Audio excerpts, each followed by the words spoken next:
Media's here. I was inside for a while. I thought everybody was going to go inside, but the rally's actually a little mini rally out here. I'm going to hook up with K-Dot. I see him over there. And we're going to be going inside here in just a few. But all the media's here. There's the family of Kylan. They've got, inside this building, they've got at least, I'd say at least 8 cops that I counted and at least 8 security guards, all for a city council meeting that they never had that much security for. So this is insane. It's really insane.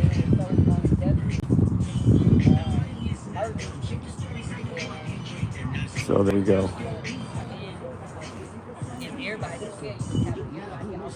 Bear with me, guys. I'll get your comments here in a minute. We're just gonna watch for a second. He's a family man. He's one that loved on everybody. And being that now his kids no longer have a father, and he has a 3-year-old Cubana. who was there at the funeral, and he was still sassy. saying hi to his daddy. Didn't understand what was happening. That his dad couldn't speak back. All right, we're going to keep an eye on things. This I'm going to tell you guys right now. This may get fairly ugly. Like I said, they've got inside the building. They have at least. I've already been inside to kind of recon there. There's at least 8 armed police officers, obviously, and at least one or two armed security guards, and at least 8 total security guards that are inside there, all for nothing, in my opinion. Look at the rally here. They've got the signs there, but this could be pretty contentious, everybody. I'm telling you right now, this might get a little hairy, especially with what I see inside. It's pretty ridiculous what's going on inside. D Savage, welcome. Nice to have you here, Cubana. Yeah, exactly, Cubana. I mean, they are. I think they're wrapping up doing media for the family here. They've got media there. Also, I'm not super trusting of a lot of people. Some people, like this gentleman sitting on the bench here, have no idea who he is, but he seems very interested in what's going on here. He could be an undercover. Lawyers are here. Like I said, there's a bunch of cops. Sometimes they have cops up on the roof, which I don't see any today. But there's a lot of people here for Kylan. Somebody gave me a little guff for being at these meetings for Kylan, because they basically, what happened is Kylan had a warrant for his arrest based on eyewitness account from a blind man, if you can believe that. So literal blind man identified Kylan as a perpetrator, which is I don't even know where to begin with that, but you guys can guess what's going on there. So I'm just here in support tonight. I'm documenting, and K-Dot and I are documenting as well. But this is definitely a record of what happened tonight, if anything happens. So, like I said, I'm here as a citizen journalist. I'm also here in support of the family, et cetera, et cetera. But we are here to try to get justice for Kylan, or at least bring awareness. And it looks like it's growing, so we're gonna continue to do this every council meeting. But tonight, guess what the meeting's going? Virtual. So it is imperative hold on. that we are showing up, and we're gonna play their game. This is chess. You want us to act peaceful? That's totally fine. That's totally fine. We can do that. I know we are equipped to do that. We are equipped to walk into. We can put our hands up and not say a word.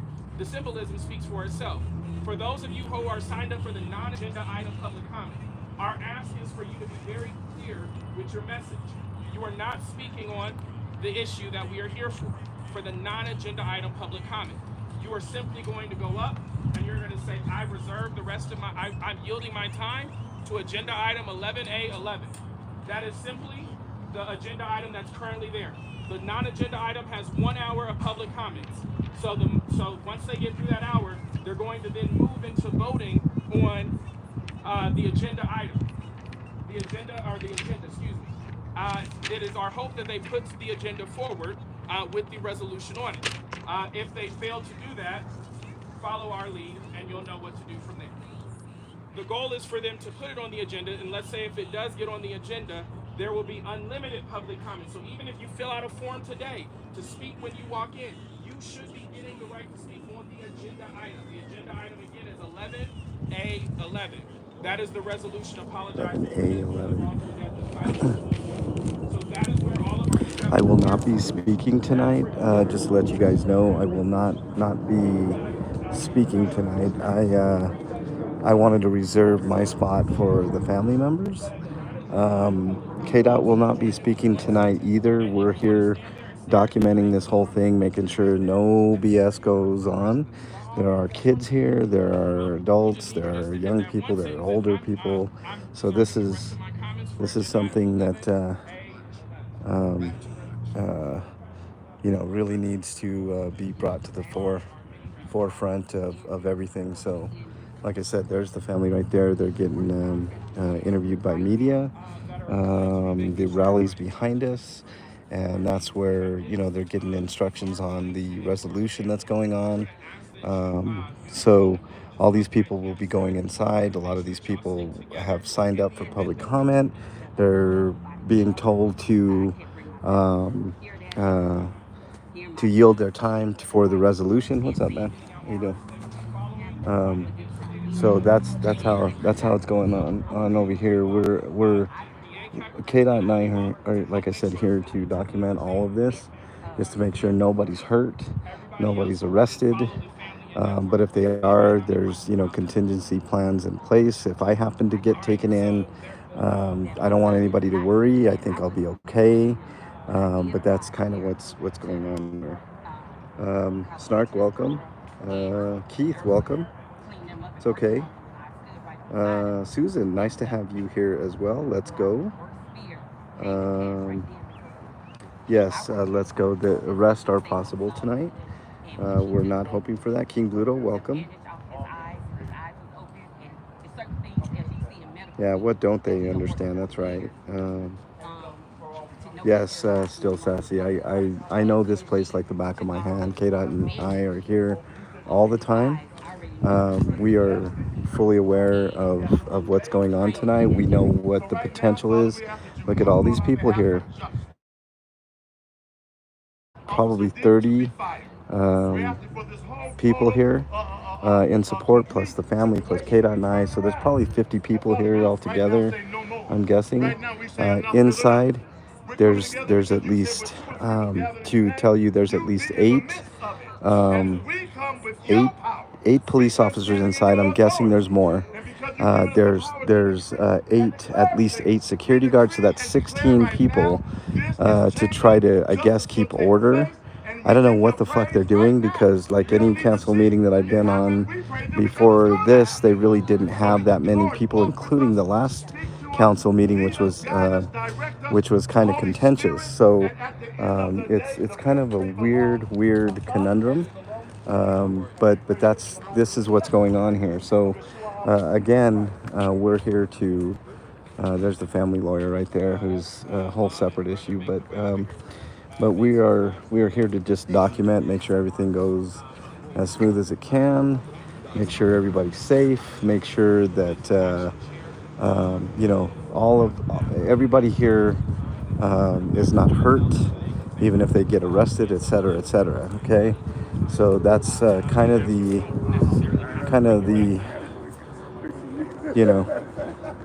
ongoing thing that we got here. So. We're just going to practice dead silence. We want the silence to be uncomfortable. When we walk into the chambers, our hands will be up in the air like such. If you have your cell phone, please hold it in your right hand. That is in symbolization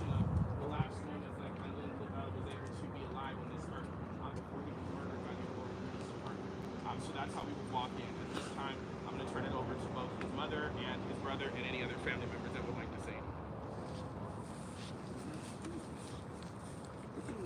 anything. Hi everyone. Glad all you guys made it out.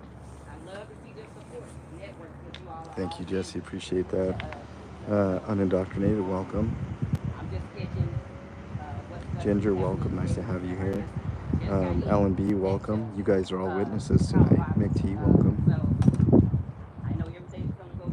John Denicola, welcome. The way that they wanted to go, so they can't say that we act like thugs or thieves or anything. Yeah, like we want peacefulness. To be honest with you guys, I was really surprised last week, or I'm sorry, the week before. They brought police officers and they had all kinds of, different things that they normally do for a normal council meeting. So they're just ramping up. They're understanding that this thing is gaining a little bit of traction, so they have to bring out more police officers for a bunch of peaceful people. None of these people acted out of turn the last council meeting, and I don't expect any of them to act out of turn tonight. Just because you're loud doesn't mean that you are breaking the law, and that's what they don't like.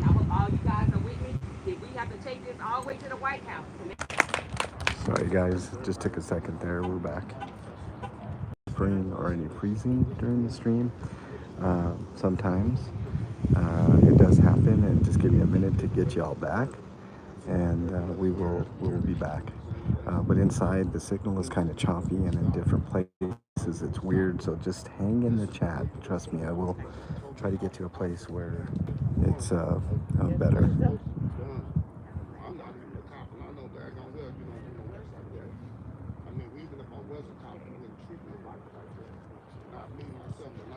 Thank you, Susan.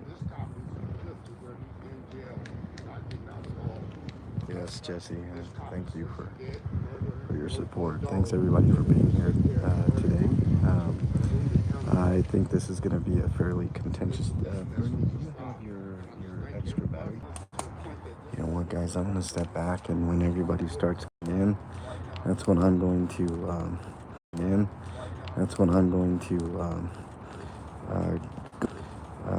I'm going to step back here.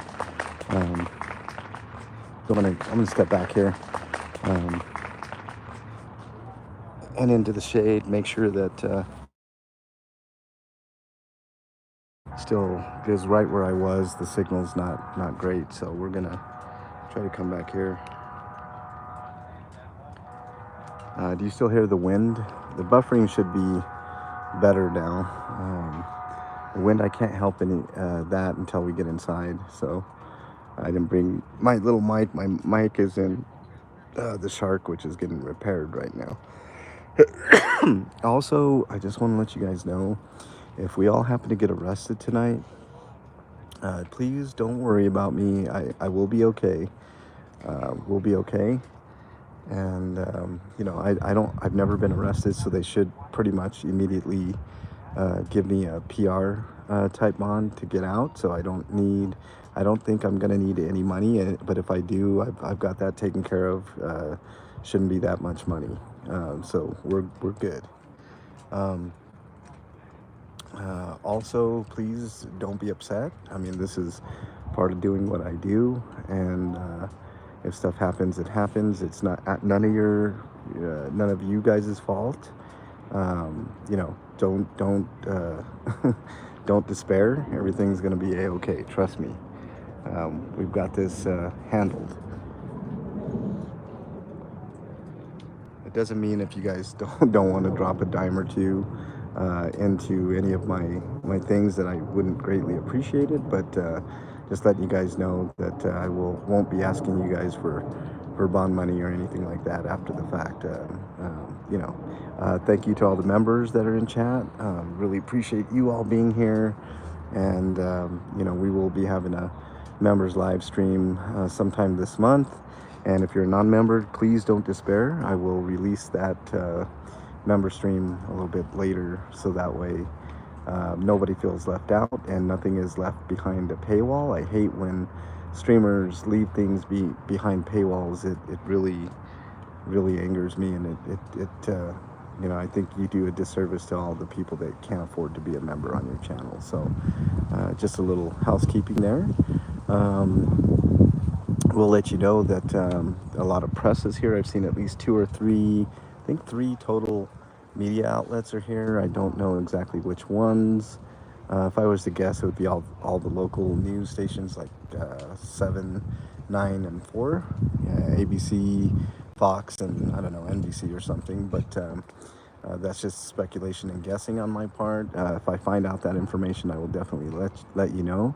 Also, like I said, I will report on everything that I'm seeing. Even though it's on camera, you guys cannot see peripherally inside the chambers unless I move the camera around like this. So, things that happen to the side, I will be telling you. Things that happen up at, the council's desk. If it's noteworthy, I will let you guys know and try to report as much as I can. Like I said, there's probably 30 to 50 people that will be filtering into the chambers in a few minutes here, and I'm just here to make sure that nothing happens to these good people, and nothing happens to the family. Things of that nature. So they did say that they are not allowing signs inside for this meeting, which a lot of people have these signs, but these signs I don't believe will be going inside the building. Every person that signed up to speak has been told that they want to yield their time for the resolution. 11A11, I believe, is the resolution, and I believe the resolution is, oh man, I totally forgot what the resolution is, but it will be explained when we get inside there. It definitely has to do with Kylan's untimely demise and what we can do about it. I know one of the council members, I believe it was Allison Coombs, is sponsoring that particular resolution, 11A11. And like I said, when the time comes, I'll explain the resolution. I don't want to get the wording wrong. That would be doing a disservice to the family and to all of you. I try to give you guys as accurate information as I can.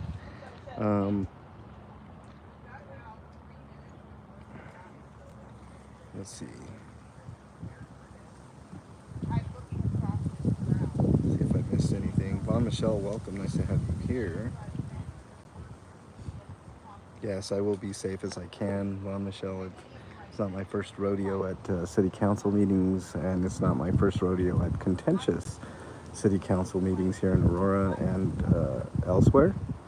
I'm not much of a speaker when it comes to this thing, but if you, I don't know if it was last council I did speak.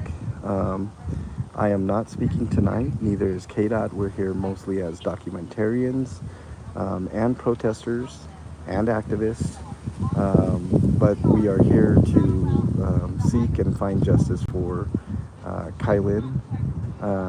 And most importantly, we want to make sure that Officer Michael Dyke, or I've heard it pronounced so many different ways, but the officer that pulled the trigger, we're here to see to it that he is never on the streets in Aurora, and that's the main goal. Justice for Kylan, and getting this rogue officer off the street, because if you can pull a trigger on somebody that's simply putting their hands up in the air with a cell phone, what else has he done in the past, and what else could he do in the future? So that's kind of what I'm saying. I'm gonna go on this side.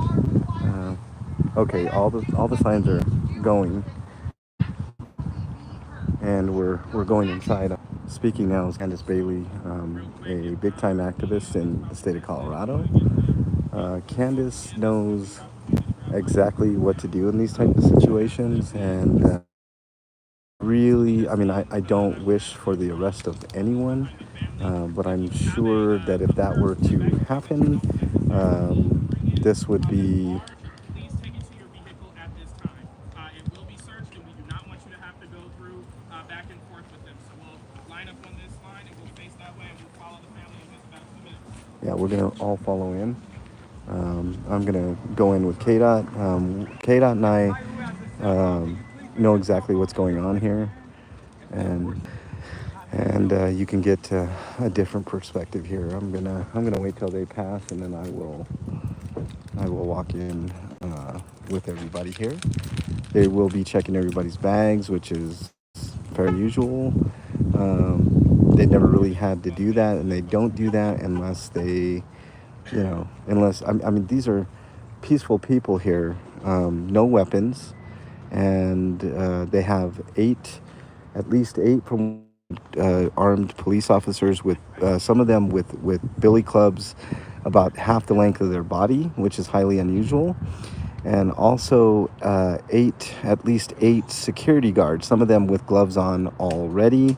I think the excuse is going to be, well, they don't want to get hurt by anything in anybody's bags. I guess I can almost understand that, but honestly, and want justice and are peaceful, that they bring extra police officers and extra security. So, um, you know, um, it's just my opinion, but I don't think that there should have been any extra security or police officers tonight, because these people are absolutely peaceful, and everybody's walking in with their and their hands up in the air. So let me follow KDOT here. Let's see, there he is. Okay, I'm gonna step in.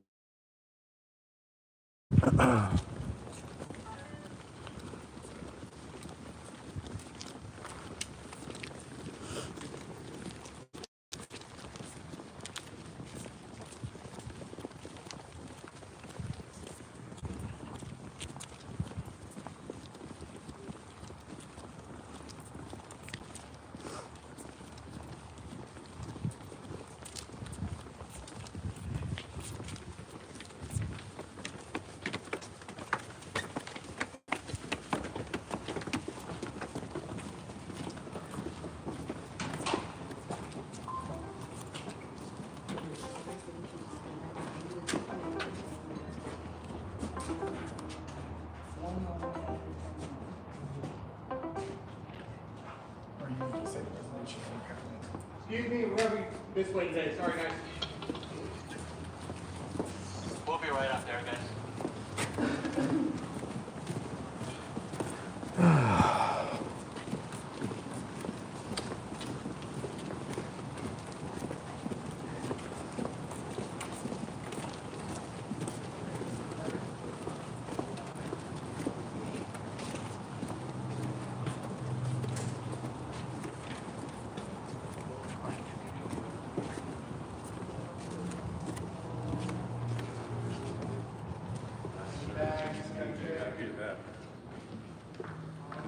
Good to see you guys. Welcome in.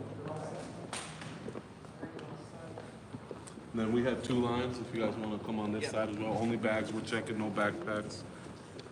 Did you have a bag? No, sir.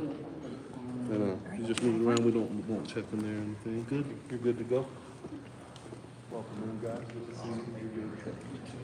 See you, man. We have two lines. You guys got to over here. We have two lines. Okay, here we go. So you can see contingency of police officers here, and security is just absolutely ridiculous. 1, 2, 5. So we all sit together.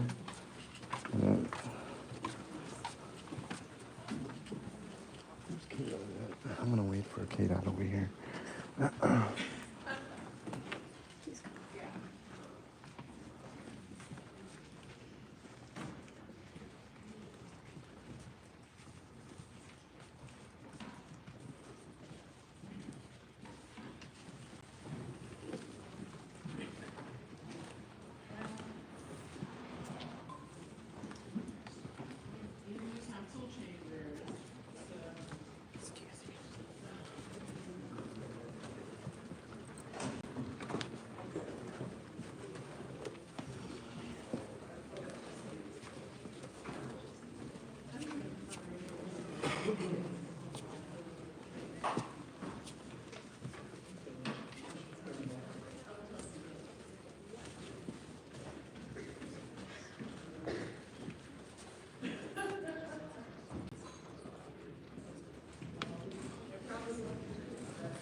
Bear with me, everybody. Until everybody gets in. I don't want to take anybody's spot here.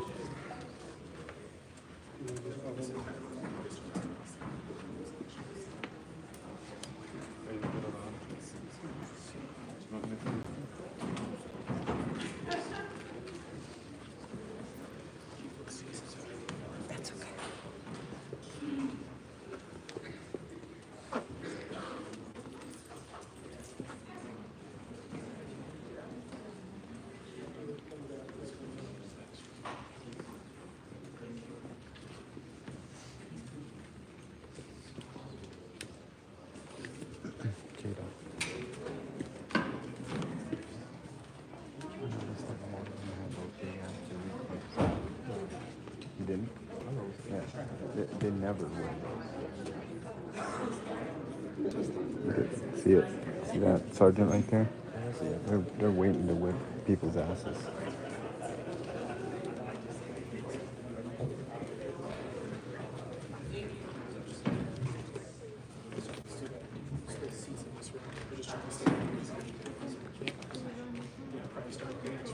Wait.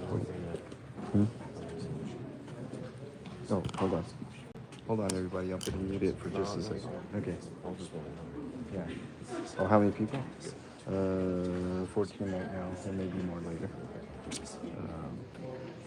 don't know how many people you got. What are you going to say, Kate? Right there? Okay.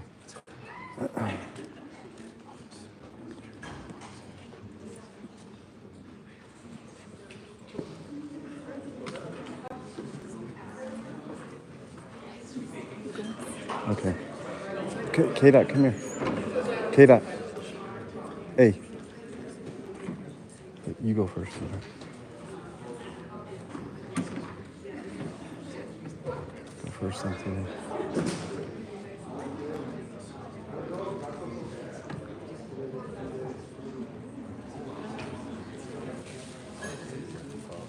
There's worthless Mike Kaufman.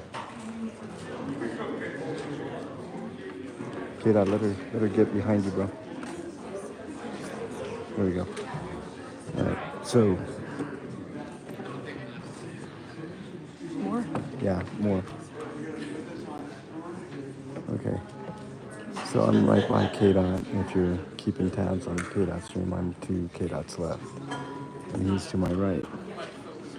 So, Mayor's a piece of shit. His name is Mike Kaufman. He's a failed congressman. He was in the House, Colorado district, I can't remember. And somehow he made his way to Aurora mayor. And he's been a failure here, just like he was in Congress. So that's the skinny. We're going to sit here. There's Allison Coon. She's the one that brought the resolution, 11A11. Everybody's going to defer to that resolution. K-Dot, do you know what that resolution is? The resolution is for them to apologize. The resolution is for an apology from the city.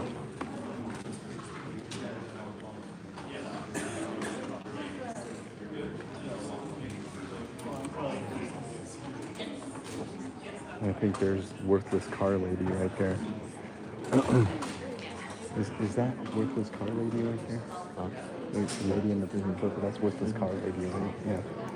Yeah, she's going to get up and talk about how she's fighting hard for the citizens of Aurora with their stolen cars and all kinds of shit.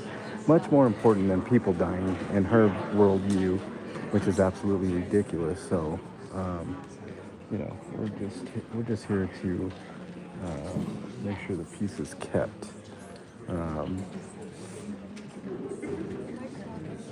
Yeah, fuck you, piece of shit. Fuck you. That guy right there, he's another council member. He is one of the worst of the worst. That piece of shit right there. That guy. Let me give you a little background on that guy. What is that guy's name? Steven Sundberg. Steven Sundberg is an absolute fucking piece of trash. He cost the city about $500,000 because his brilliant idea, and we both gave him the bird. His brilliant idea was to do photo radar vans, which cost the city $500,000. He's a worthless, absolute worthless piece of shit, and I don't care. He is a racist. He owns a bar in Aurora, and he has been known to say and do things that are I don't even, I'm just gonna not sugarcoat it, just very, very racist. So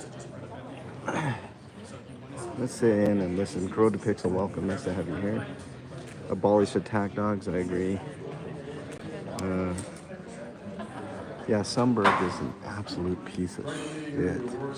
The worst. Monday, July 8th, 2024 is called to order. Clerk, please call the roll. Here. Councilmember Bergen. Here. Councilmember Jones. Present. Councilmember Gardner. Here. Councilmember Hancock. Here. Councilmember Drinsky. Here. Councilmember Lawson. Here. Councilmember Medina. Councilmember Mario. Present. Councilmember Sundberg. Here. Mayor Pro Tem Zimmerman. Announcement of the public call-in line. City Council welcomes feedback from the public on both matters appearing on the agenda and where public invited to be heard. If you would like to speak and have not already spoken to an operator, please press *3. For those watching on Channel 8, call 855-695-3475 and press *3 when connected. You will hear a prompt confirming you are in line to speak to an operator and then be able to continue listening to the meeting. When the operator comes on the line, please be ready to give them your name and agenda item you wish to speak on. Keep in mind you must press *3 before the city clerk reads the title of the item you wish to speak on. Finally, as a reminder, council does not allow comments about any items on the agenda during public invited to be heard. Each speaker is allowed 3 minutes, and public invited to be heard is limited to 1 hour in total. El Consejo Municipal de la Ciudad de Aurora da la bienvenida a la opinión de sus habitantes y otros vecinos en asuntos comparecientes en la agenda y durante la invitación a la audiencia. Esta sesión tiene disponible interpretación en español. Por favor, háganos saber si usted necesita ese servicio. Recuerde que el Consejo no permite comentarios de la audiencia mientras se dirigen a asuntos de la agenda del día. Por favor, confirme su turno y espere a la invitación para comentario público. Gracias. Please join in the invocation. O Lord our God and our Father, we continue to come and we come to you and we ask that you would look upon this particular gathering tonight to keep us safe and guide us in our decisions. Share this far and wide, guys. Share it far and wide. Sound education and good government. Unite our community together, even though we come from different backgrounds. We pray that there be justice and peace in our city. Give the city council and citizens the wisdom, direction, and sensitivity to the business and proceedings before us tonight. Hear us, therefore, as we commit this meeting to the help of the community. Yeah, Please join me in the pledge of allegiance. I'm doing okay for right now. I pledge allegiance to the flag of the United States of America. Yes, they're having a prayer. One nation, under God, indivisible, with liberty and justice for all.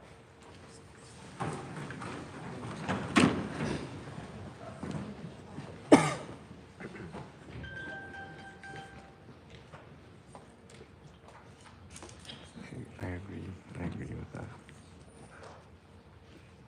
During executive session, we discussed personnel matters, property acquisition, and security. Yes, please.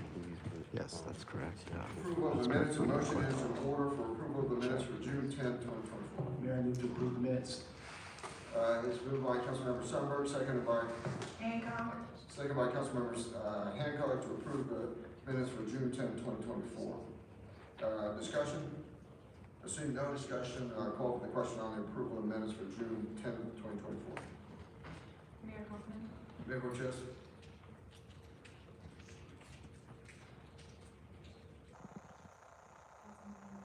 Yes.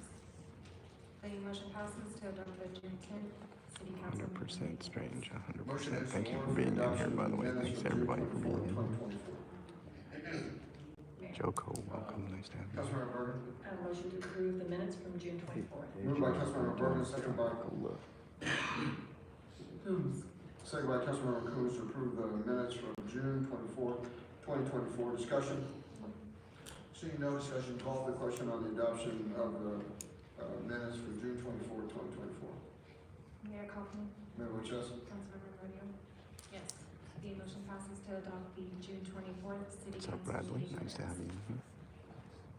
If you haven't hit that like button, go ahead and do so. The more people we can get in here, the better. Please share far and wide. Swearing in, Judge Stigers.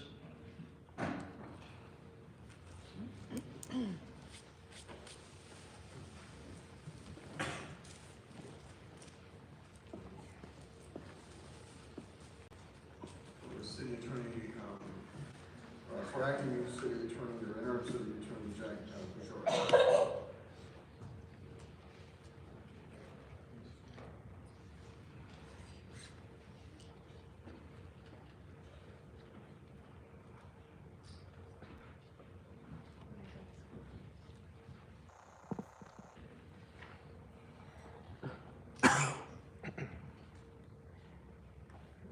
Good afternoon, Council. Judge Davis sends his regrets in regards he was unable to be here today. He had a fairly serious accident. He should be okay from a tree trimming accident.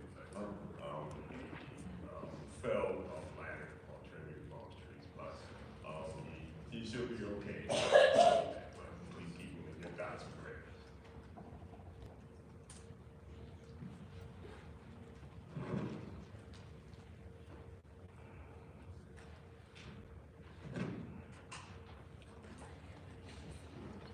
Flea, welcome, Flea.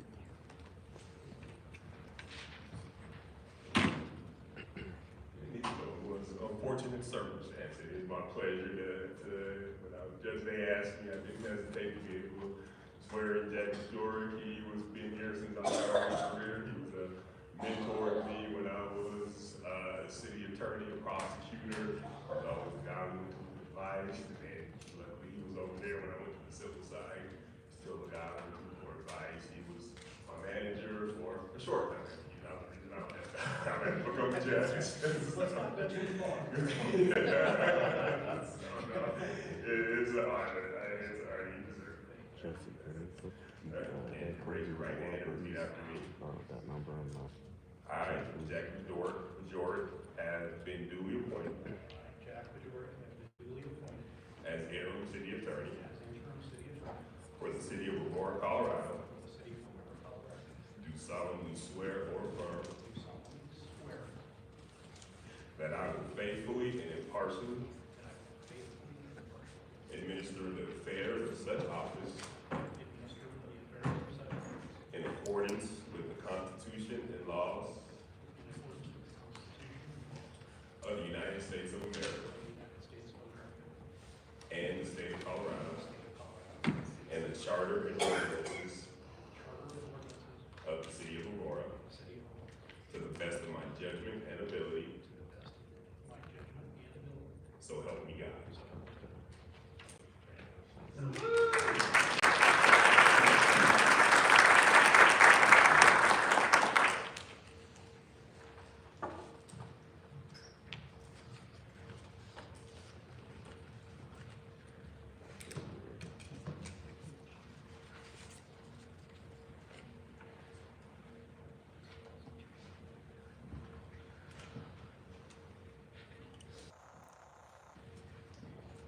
Is Daniela Garcia here?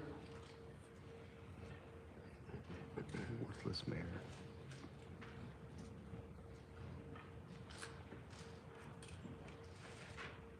Is there anybody else here for Columbia? Okay.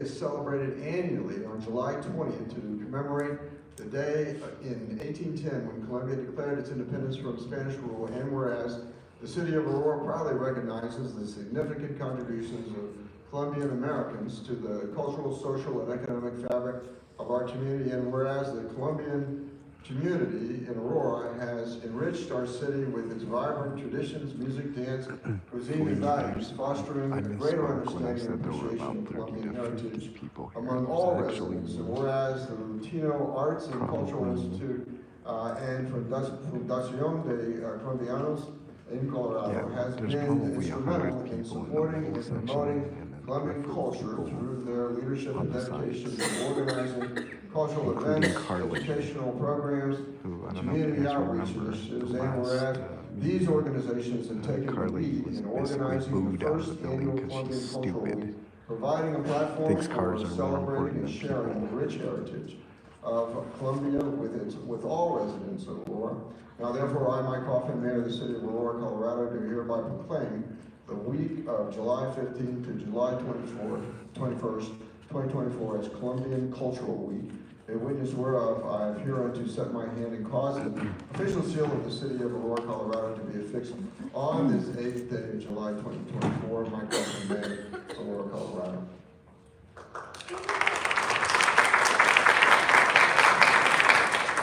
Thank you, Mayor Kaufman. We just have a few words. Ladies and gentlemen, Mayor Kaufman, esteemed City Council members, distinguished guests, and members of our cherished community, it is with profound gratitude and immense pride that we stand before you today to accept this proclamation, declaring the week of July 15th to July 21st as Colombian Cultural Week in the wonderful city of Aurora. On behalf of the Latino Arts and Cultural Institute and Fundación de Colombianos en Colorado, we extend our heartfelt thanks to Mayor Kaufman and the City of Aurora City Council for this extraordinary honor. This recognition is not only a celebration of Colombian Independence Day, but also a testament to the vibrant and enduring contributions of the Colombian community to our city's cultural tapestry. We are deeply moved by this acknowledgement of our efforts to promote and preserve Colombian culture. For many years, our organizations have strived to create spaces where Colombian traditions, music, dance, and cuisine can be celebrated and shared with the broader community. Through educational programs, cultural events, and community outreach initiatives, we have worked tirelessly to foster greater understanding and appreciation of our rich heritage. The proclamation of the first annual Colombian Cultural Week is a milestone that reflects the dedication and hard work of many individuals who believe in the power of culture to unite and enrich our lives. It is a reminder of the strength of our community and the importance of diversity in building a more inclusive and vibrant society. We are especially grateful to the City of Aurora Office of International and Immigrant Affairs, whose unwavering commitment, support, and enthusiasm have made this possible. Your passion for our culture and your dedication to our mission inspire us every day. As we embark on this week of celebration, we invite all residents of Aurora to join us in the festivities. Let us come together to dance, sing, taste, and experience the beauty of Colombian culture. Let us use this opportunity to build bridges of understanding and to celebrate the diversity that makes our city so extraordinary. Thank you once again, Mayor Kaufman, for this tremendous honor. Thank you to the City of Aurora for embracing and celebrating our heritage. And thank you to everyone who has supported us on this journey.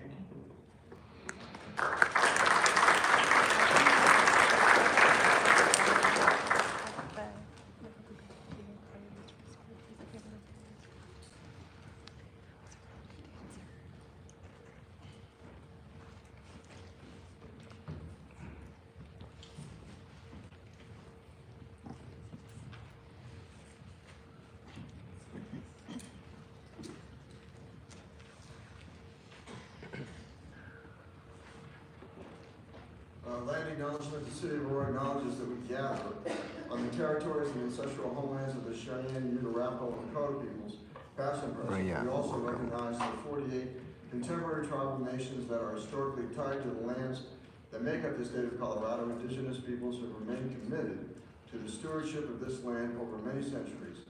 As these words of acknowledgement are spoken and heard, the ties that these nations have to their traditional homelands and to their vital place in the ecosystem are renewed and reaffirmed, and we are called upon to be better stewards of the land we inhabit. Susan, don't worry, I'll let you know if anything important is said.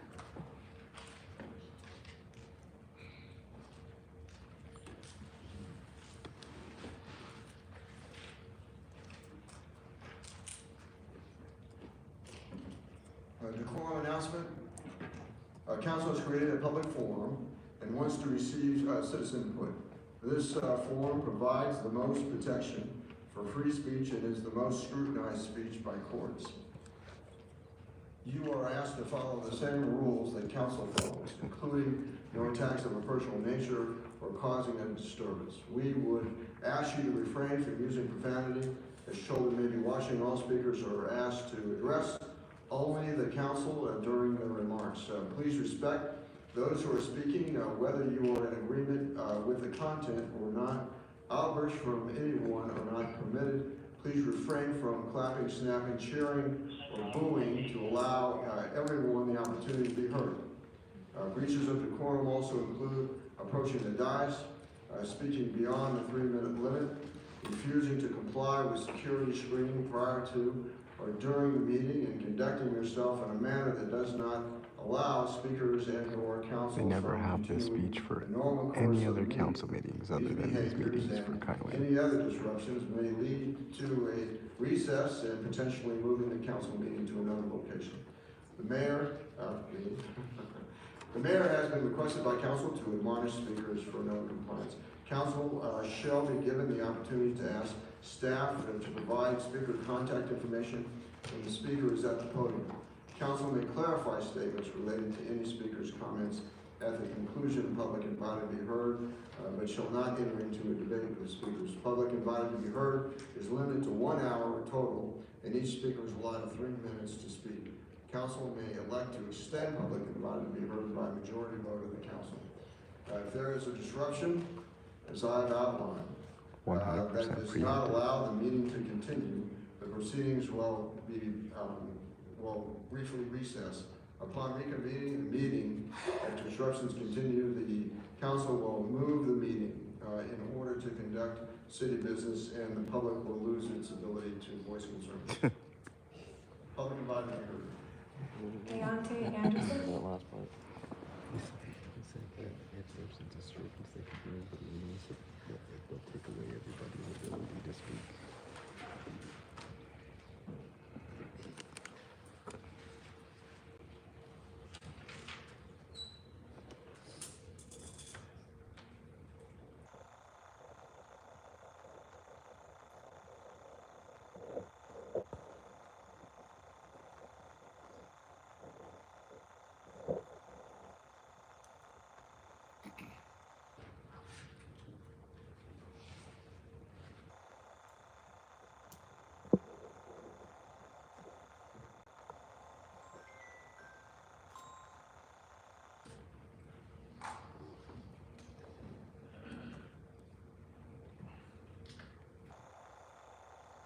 I yield the rest of my time to speak on agenda item 11A11.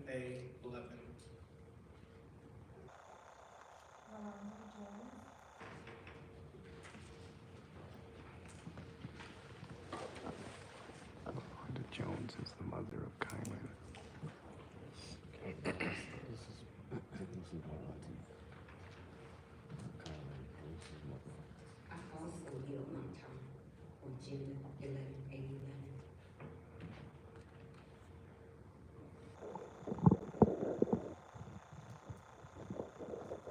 Leora Lewis.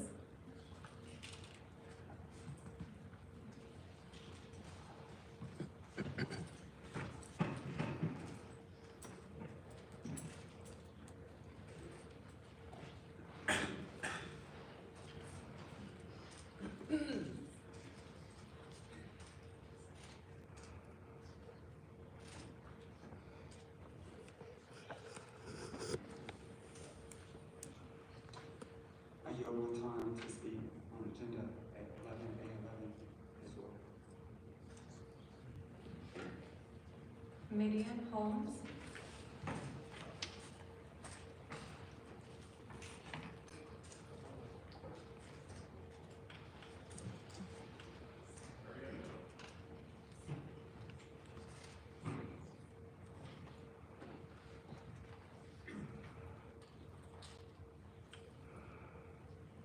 Heavenly Father, you were invited into this space earlier, and I'm going to call on you because you are the Most High.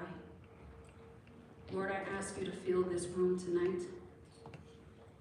Father, I ask you not for mercy, but Lord, tonight I ask you for the burden of your power. Father, in your Son's name, I ask you to compel the hearts of those that are in leadership. I ask you to move them if they are not courageous. And Father, I ask you to cast your unwavering power onto them like you did in the Old Testament. If they don't understand the difference between power and responsibility. Father, you have been hard to see. You have been hard to see under this leadership. So I ask you to affirm your presence, Father. Make sure that we and these leaders that sit here know who you are.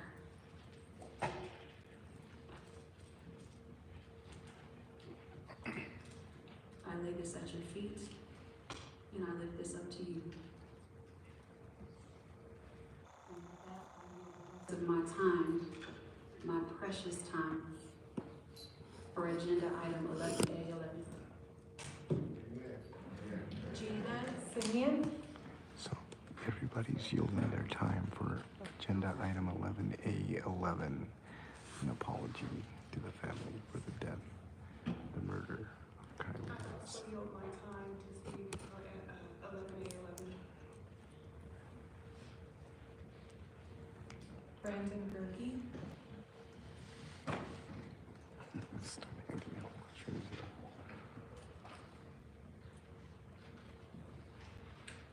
I also yield my time for 11A11. Alfredo Campo.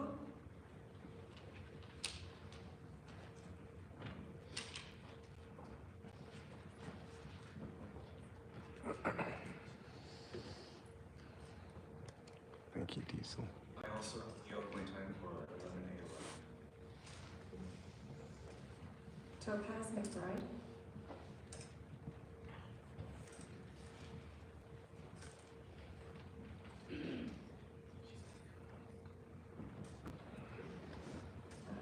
Natalia Young.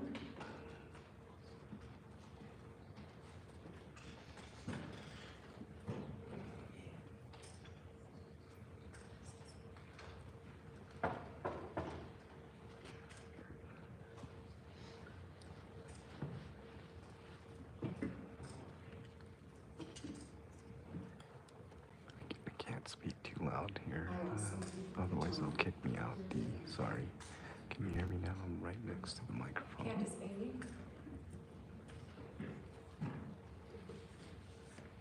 Candace Bailey, she is an activist in Colorado.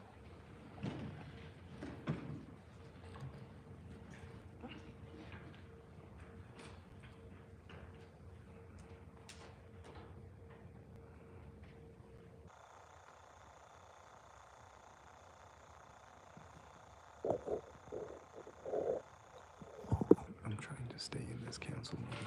I also yield my time for agenda item 11A11. Tanya Hamilton.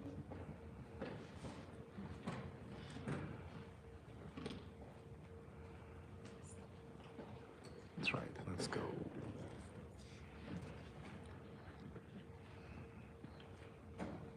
I also yield my time for 11A11.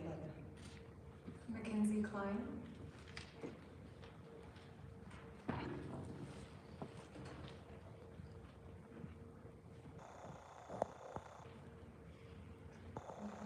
Klein.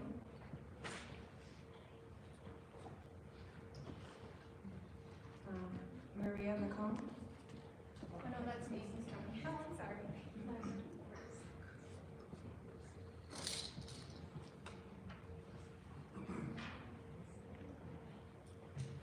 Sorry to interrupt, but I'm so thankful to be here. It's a pleasure to be here. My name is Mackenzie Klein. I'm your Miss Aurora, and I was born in Denver, and I grew up here in Aurora. I attended Prairie Middle School. I went to Village East Elementary, and I partly went to high school here at Oberlin. But in college, I decided to move to Utah because I love the outdoors so much. And in Utah, I received my bachelor's degree in political science. I also minored in constitutional studies and Spanish. And finishing there, I graduated with a 4.0, and I worked at the Utah State Capitol. I was very involved in my local government, and I even decided to work in DC for a little bit. But after that time, I decided that I really missed Colorado, so I decided to move back this year, and I'm so happy that I did because it was just the right decision. You just know when the decision is right. You feel peace in your heart. And education is something that is so important to me, which is what my initiative is promoting higher education for at-risk youth. So I'm a program specialist with Big Brothers Big Sisters. So I oversee one-on-one mentorship with young adults, and the reason education is so important to me is because when my mom was 7 years old, she was living in Mexico, and she had to drop out of school at the age of 7 years old because she had to survive poverty, and her family couldn't afford her to go to school, so she had to start selling clothes. And at the age of 20, my mom decided to come to the United States to pursue the American dream. And when I was 7 years old, I witnessed my mom become a U.S. citizen in a room that looked a lot like this. So I know what getting an education can do for young people, and that's why I'm so eager to spread awareness and just teach kids who may not have a positive role model to tell them that education matters and education does change your life. So I'm super excited to be here, introduce myself, and continue to serve the great state of Colorado and the city of Aurora. This weekend, I'm actually going to be competing for Miss Colorado, so I'm really looking forward to that. Tickets are still available, so if you want to go support the talented women across our state, it's this Sunday. We'll be crowning you Miss Colorado. And yeah, the Miss America opportunity is one of the largest scholarship providers for young women. So if I'm lucky girl that is crowned this weekend, my goal is to use that scholarship money to attend law school and become an immigration attorney. But lastly, I just thank you all for the work that you do, and I look forward to seeing you in our community. Yuck. Thank you. Maria Mikono.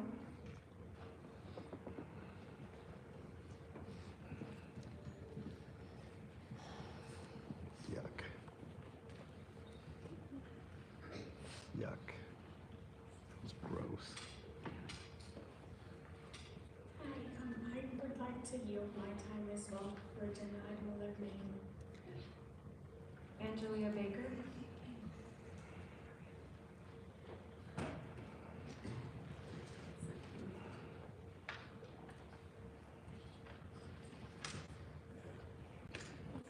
Susan, she's an idiot. Just, that's all you need to know. She's a moron.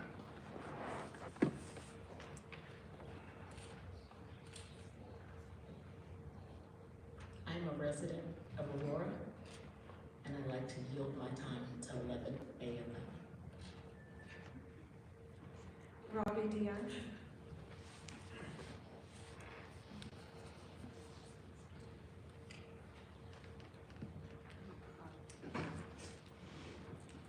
Oh boy, here's a car thief lady. Jesus.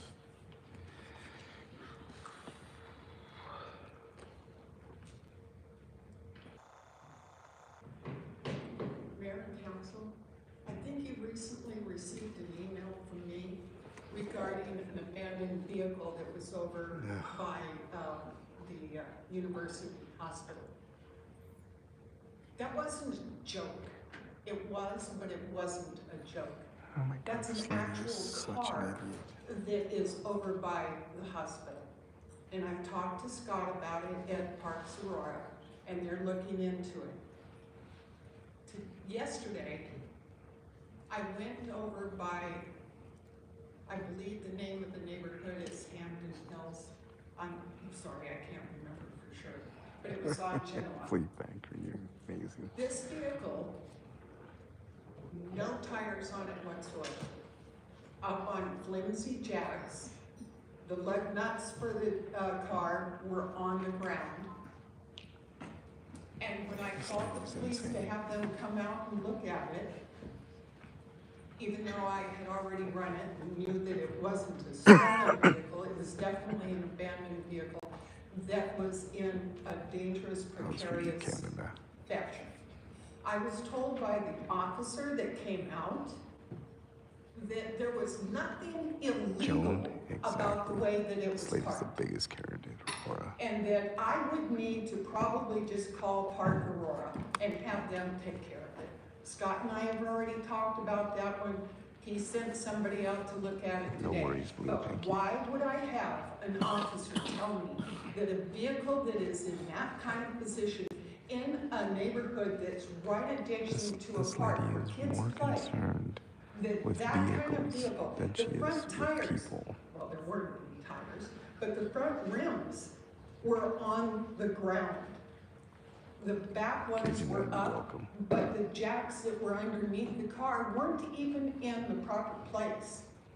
For when you jack up a car, you're supposed to put the jacks in certain places so not to bend the frame or anything like that. That wasn't even done. But yet I was told that there was nothing illegal about the way that it was parked by an Aurora police officer. I'm not happy. Kane Leonard. Yeah. Thank God that didn't last the full 3 minutes. Kane Leonard. The worst. Lady is the Nate worst. Copper.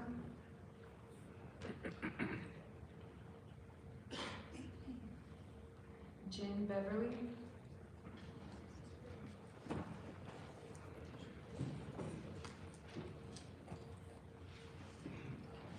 That lady really is a cuckoo, man, I'm telling you. Every council meeting is about cars. The last council meeting, she didn't read the room, and she yield my totally... time for agenda item 11A11. Mark Monroe. Karen was, I believe her name is Karen, actually, if I'm not mistaken. Yeah. Good evening, council. So apparently you can see that people are already hurt and they're mourning. There needs to be a change. There needs to be a change with your hour-long commitment to the people here in Aurora. I'm a resident, and I've called for help many times, which takes the officers over an hour to get to my house. I live across the street from Cottonwood Park. We have a lot of violence going over there, a lot of trash. We don't have a patrol officer or anything. The park is going to the pits. I mean, they mow part of the grass, and it's just, I mean, when I worked for the city of Aurora, we took pride in the city of Aurora. Right now, I don't know what's going on with the city of Aurora, the council people, the workers, or you guys taking money, putting it in your pocket, not giving it back to the community. This is my hometown. My dad went to the Air Force, fought 34 years for this country. And as you guys sit there and you drive in your Mercedes, your Lincoln, and you look down on the people that have actually built this city and built this country, we need help.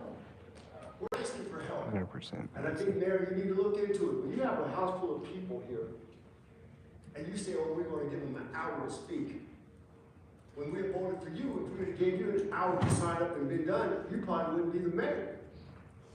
Your officer at night that was supposed to investigate my case, when I told him about me being attacked as a senior citizen, never got back with me.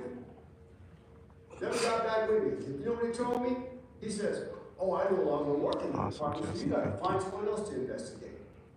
So, me being attacked as a 60-something-year-old man in front of my house, trying to resolve the issue, then he comes back and attacks me, then he tears up a car. So then I try and get some protection because I can't get them from you guys. I want to thank all the members in the channel. Now, I'm on probation for 7 years because I'm and I protecting me appreciate and the my family. members as well. There's something wrong, Mayor. You guys need to look at this for real. I mean, this is no joke. These people are here mourning, all of them. Black, white, every color in here. But when it starts happening in your family, maybe then you'll take a real good look at this. But to deny people 30 minutes to an hour to speak, sir, it's not right. And I'll give the rest of my time to A11. Thank you very much. Cody Seagraves. Good for him. Yes,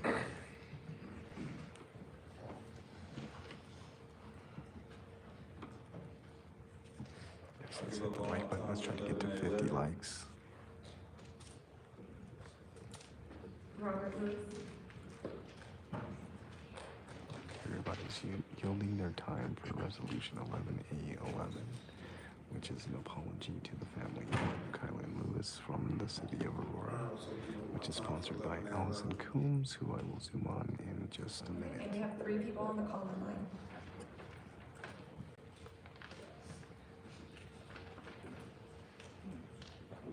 Madeline, go ahead, you have 3 minutes.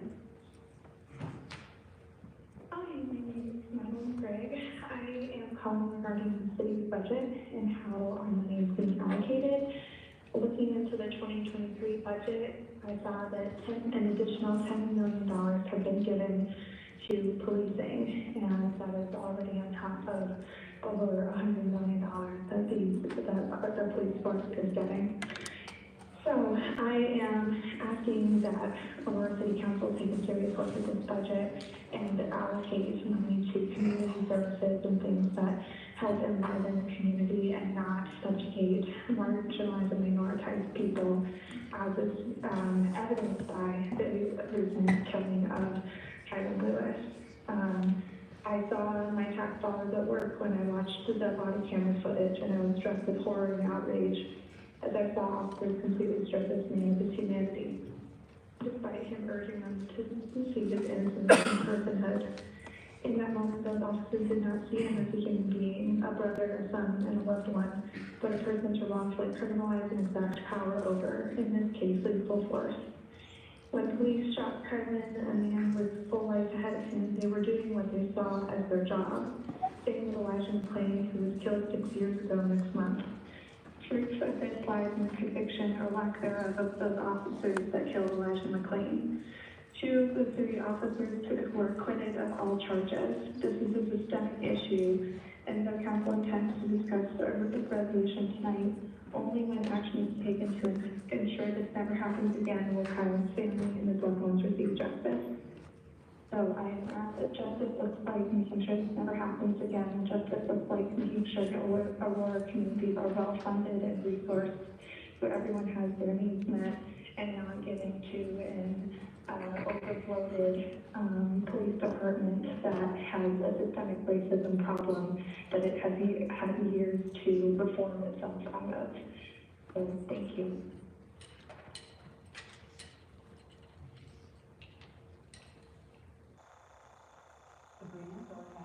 3 minutes.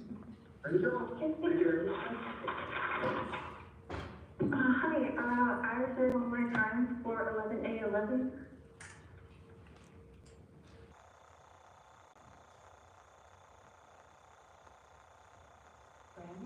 You have 3 minutes.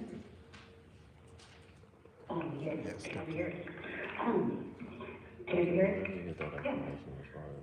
All right, yeah, I can hear you. My name is Benjamin Nathan, representing several different types of black factions, and we do a lot of work, but I'm several boards that can differ. Actually, don't want to yield my time. I do want to say that,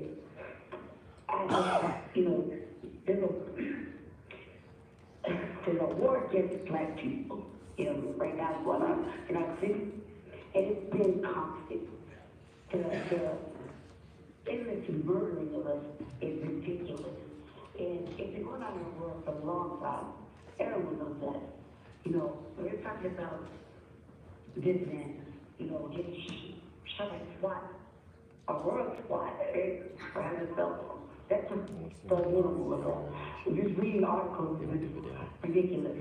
There's no accountability for the level of properties that Aurora police do religiously on a day-to-day basis. I watch the Aurora police profile black people on Colfax and Urbana at the bus stop, shaking me down all night long. They profile me all night long. You know, it's ridiculous.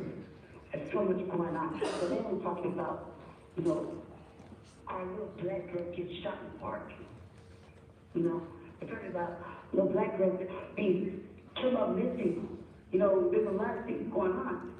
Later, Susan, thank you so What's being much. asked for is like almost, it's ridiculous. I don't need an apology. Yes, I'll have an update on the bus stop here in just a minute, guys. I'll tell you about that. But there's some stuff brewing here, just trust me. You know, lock them up, take away their assets, punish them. What they're doing is an act of terrorism. It's racist. It's an act of terrorism against black people here. In our system, it's not safe. It has never been safe. I can speak to that since I was 7 years old.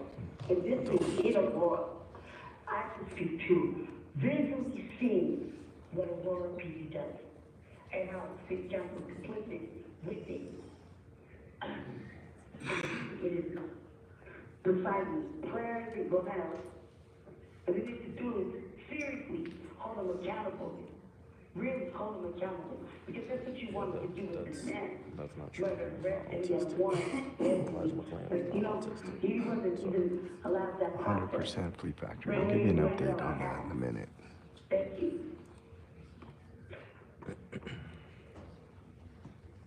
That was the last individual.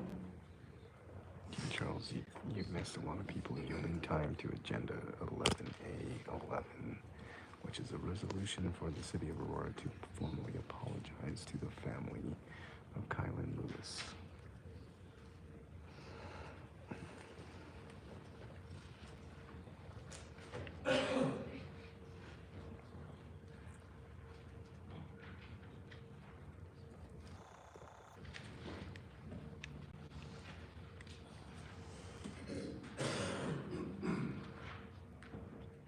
A motion is in order for the adoption Working of on the that. agenda. Mayor, Keep working on that. move to approve the agenda with 11A4 and 11A5 removed.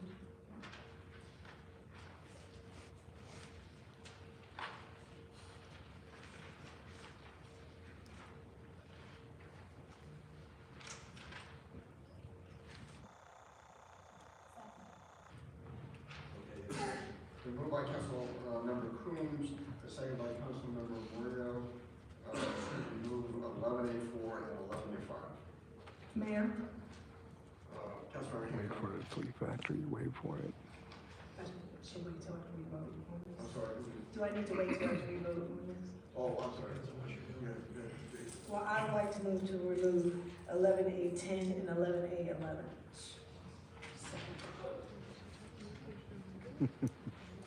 It's not a friendly amendment. It's been moved by Councilmember Hancock to remove 11A10 and 11A11. Mayor, may I say a few words on the topic? Well, I think the second is in order first. It's been seconded by Councilmember Bergen.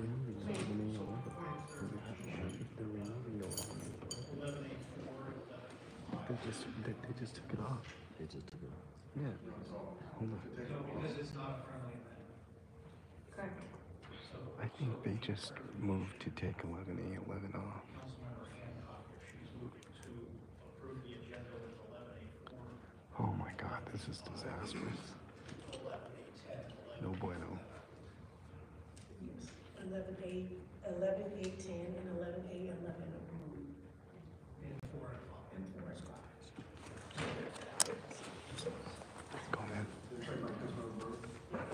Further discussion? Mayor, may I make a few comments? Councilmember Zucker. Address the audience and others, if I may. I'm the father of a black son who is going to be 23 years old. He's an amazing young man. I'm proud of him, but he's given me some gray hairs for sure. He's experienced trauma in his life that he's not open about, but I believe it involves gun violence and seeing someone shot. And he's a justice-involved individual. He's been in the hands of law enforcement, or at the mercy of law enforcement, and stopped probably 14 times that I know of. From Parker Police to Greeley, to Brighton, to Georgetown, to Aurora, Denver, and Kansas State Patrol, Colorado State Patrol. And I'm proud of him, and I've known what it's like to stand before a judge and plead with the judge that he would be lenient on my son because he's got so much potential. And now he's in a place where he's doing much better, nearly a year sober, and I'm so proud. Now, I say this partly that as a son in those situations, I could look at episodes in our city, episodes in our state, or in our nation which might involve police, involve shootings or violence, and I can be empathetic, I can reflect, I can think and imagine to myself, how would I feel if my son were in that situation? What range of emotions would I feel? Anger, sadness, a change for things? So I literally have allowed that to go through my mind. So there's an empathy I feel for the family, and I believe that people up here are not callous to that either.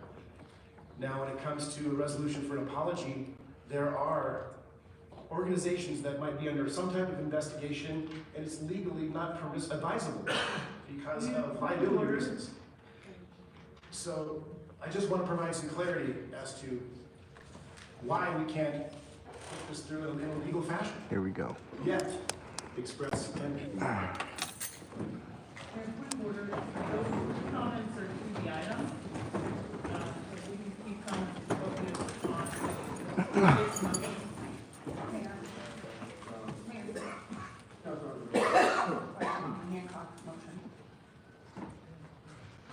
It's a non-debatable, moved by Councilmember Drinsky, second by Davidson, Savant, to call for the question, non-debatable motion. Call for the question. So the vote on this is whether or not to close the meeting. Mayor. Mayor Wilson.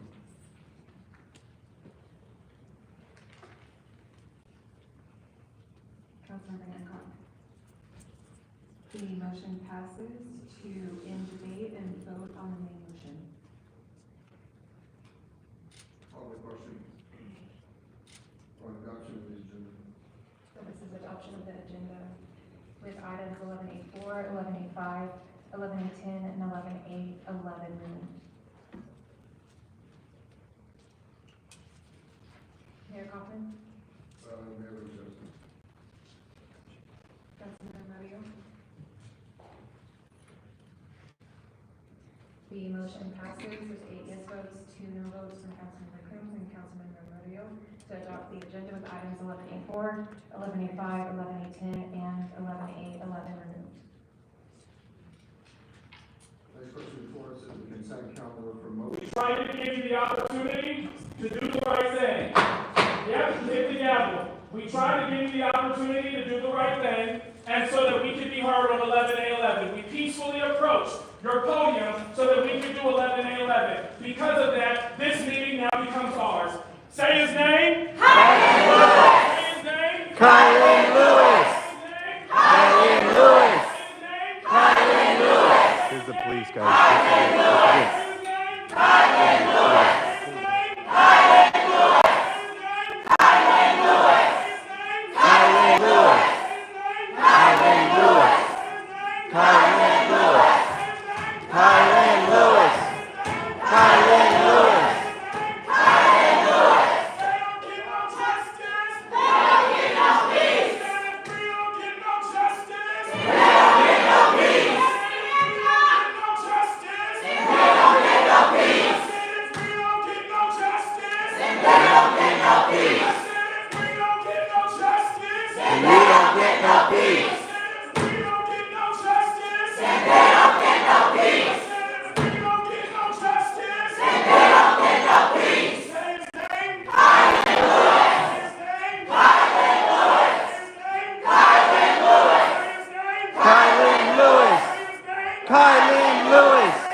No peace. No justice. No peace. No justice. No peace. No racist. Police. No racist. Police. No racist. Police. No justice. No peace. No justice. No peace. No justice. No peace. No justice. No peace. No justice. No peace. No justice. No peace.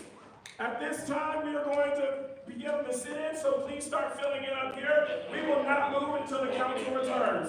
Police, you know what we're doing. We will not move until the council returns. Come on and sit down. If we don't get no justice, then they don't get no peace. I said if we don't get no justice, Then they don't get no peace. I said if we don't get no justice, Then they don't get no peace. I said if we don't get no justice, Then they don't get no peace. I said if we don't get no justice, Then they don't get no peace. I said if we don't get no justice, Then they don't get no peace. I said if we don't get no justice, Then they don't get no I peace. said if we don't get no justice, Then they don't get no peace. Say his name. Kylan Lewis. Say his name. Kylan Lewis. Say his name. Kylan Lewis. Say his name. Kylan Lewis. Say his name. Kylan Lewis. Say his name. Kylan Lewis. Say his name. Kylan Lewis. Say his name. Kylan Lewis. Say his name. Kylan Lewis. Say his name. Kylan Lewis. Say his name. Kylan Lewis. Say his name. Kylan Lewis. Say his name. Kylan Lewis. Say his name. Kylan Lewis. What's his name? Kylan Lewis. What's his name? Kylan Lewis. Justice for? Kylan Lewis. Justice for? Kylan Lewis. Justice for? Kylan Lewis. Justice for? Kylan Lewis. Justice for? Kylan Lewis. Say his name. Kylan Lewis. Say his name. Kylan Lewis. Say his name. Kylan Lewis. Say his name. Kylan Lewis. Say his name. Kylan Lewis. Say his name. Kylan Lewis.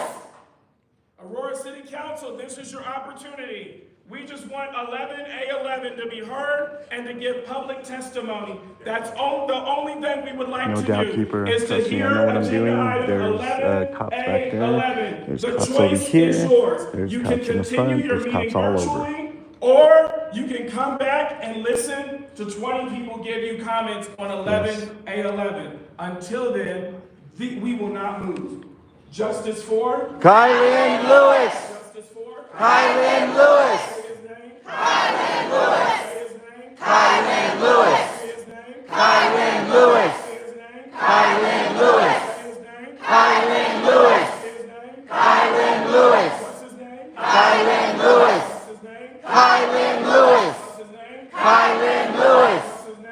What's his name? Kylan Lewis. What's his name? Kylan Lewis. Say his name. Kylan Lewis. Say his name. Kylan Lewis. Say his name. Kylan Lewis. Say his name. Kylan Lewis. Say his name. Kylan Lewis. Say his name. Kylan Lewis. Say his name. Kylan Lewis. Say his name. Kylan Lewis. Say his name. Kylan Lewis. Say his name. Kylan Lewis. So at this time, if you were going to speak on 11A11, just see me, raise your hand real quick so I know who you are. If you had signed up to speak for 11A11. Okay.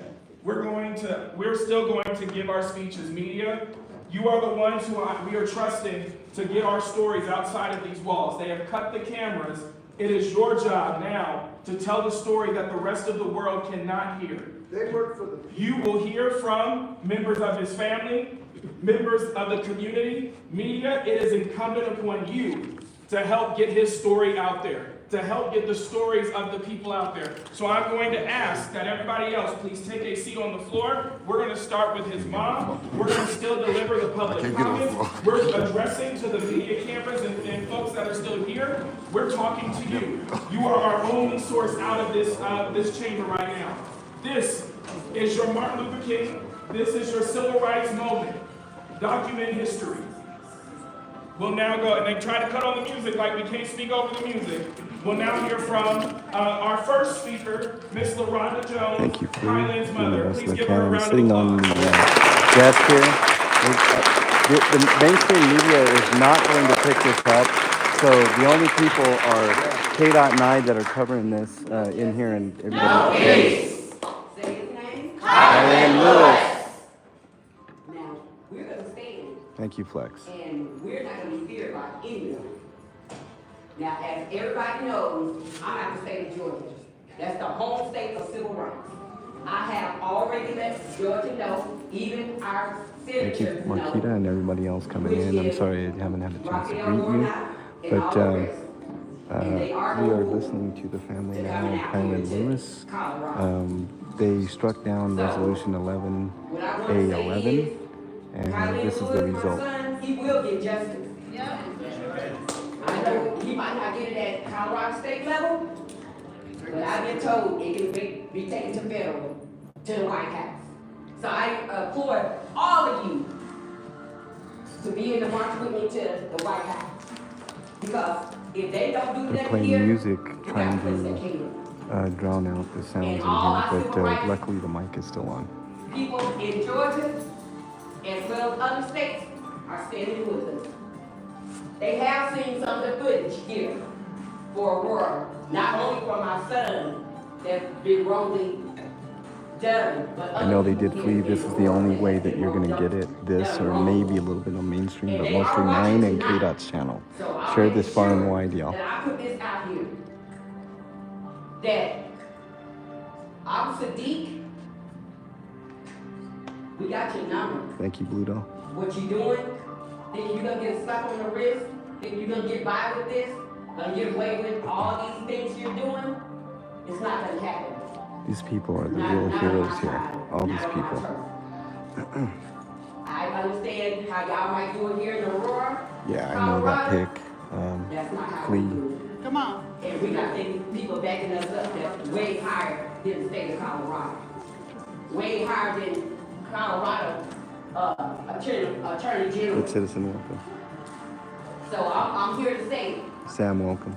hey, to Georgia, to all our Democrats, Marquita, if I didn't get a chance to say hey, nice to have you in here and everybody walking in. We're listening to the mother of Kylan Lewis. Council, Warnock, and all the rest of you Good guys. citizen, welcome. MLK the third. I want you to see what happens in Aurora City Council. So therefore, we gotta make a difference. We gotta bring about change. Because I refuse to let my son's death be in vain. Come on. I love all these people with the cameras. This is awesome. This is how you do peaceful demonstrations. Everybody is being super peaceful here. His hands was up in kneeling position. That's right. It's not gonna happen on my time. Come on. They got the right one when they murdered my son, premeditated murdered my son. So I don't only have Colorado people standing with me. Is that what you were talking about, Flee? This thing here? Many states standing with me. So Maybe we should all call city council, leave them some messages, let them know how you feel about this. Shutting down the meeting. I fear no man on this earth. Because yeah, the city council fucking blows. There's only one person with half brain on it, and that's Allison Coombs, who had the courage to bring about Resolution 11A11, which is a simple apology from the city of Aurora. And Sundberg is a joke and an absolute piece of shit. And in city council, I want to speak up on this. Even though Ms. Hancock is not in the room, I was going to address her with this, but I'm addressing it now. I listened to the last city council meeting. I watched it online live. A lot of us did in Georgia. We've got at least 50 people here occupying the chambers. People need to know what they're talking about, that before they present lies and all that. And city council cannot do nothing to implore or fire nobody. If you can't, you know somebody who can. That's right. And another thing, I read her bio when she was running. Thank you, Fleet Factory. Really appreciate that. If someone wants to put the Aurora channel's Twitter page as a link, that would be very helpful. You guys can leave the comments there if you have a Twitter account. You can also leave them voicemails with appropriate numbers, etc., etc. I have not seen that yet. Boo!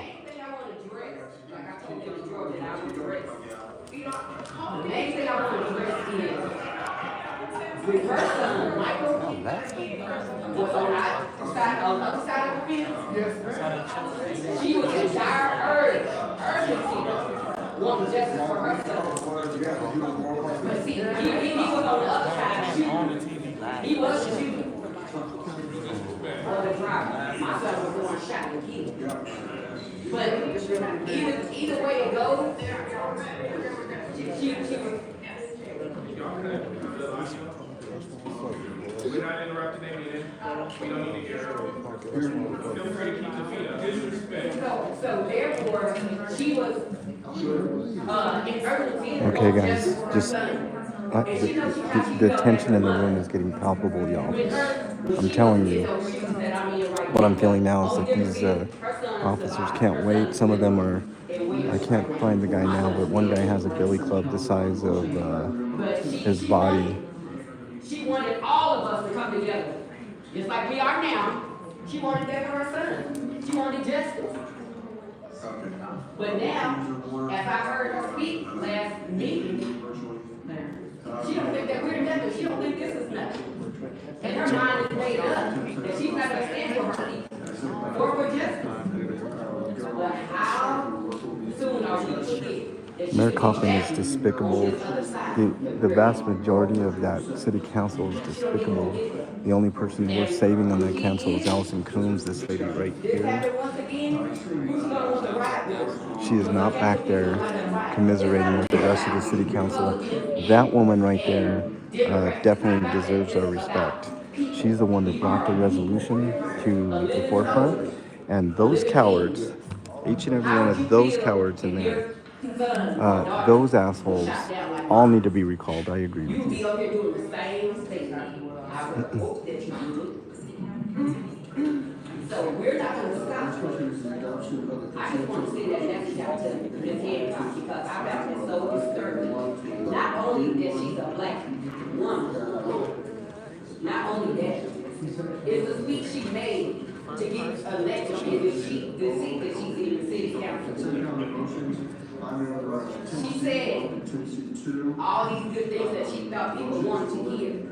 Can somebody tell me what they have going on the Aurora channel? Is it that nonsense there? But as I see, we have to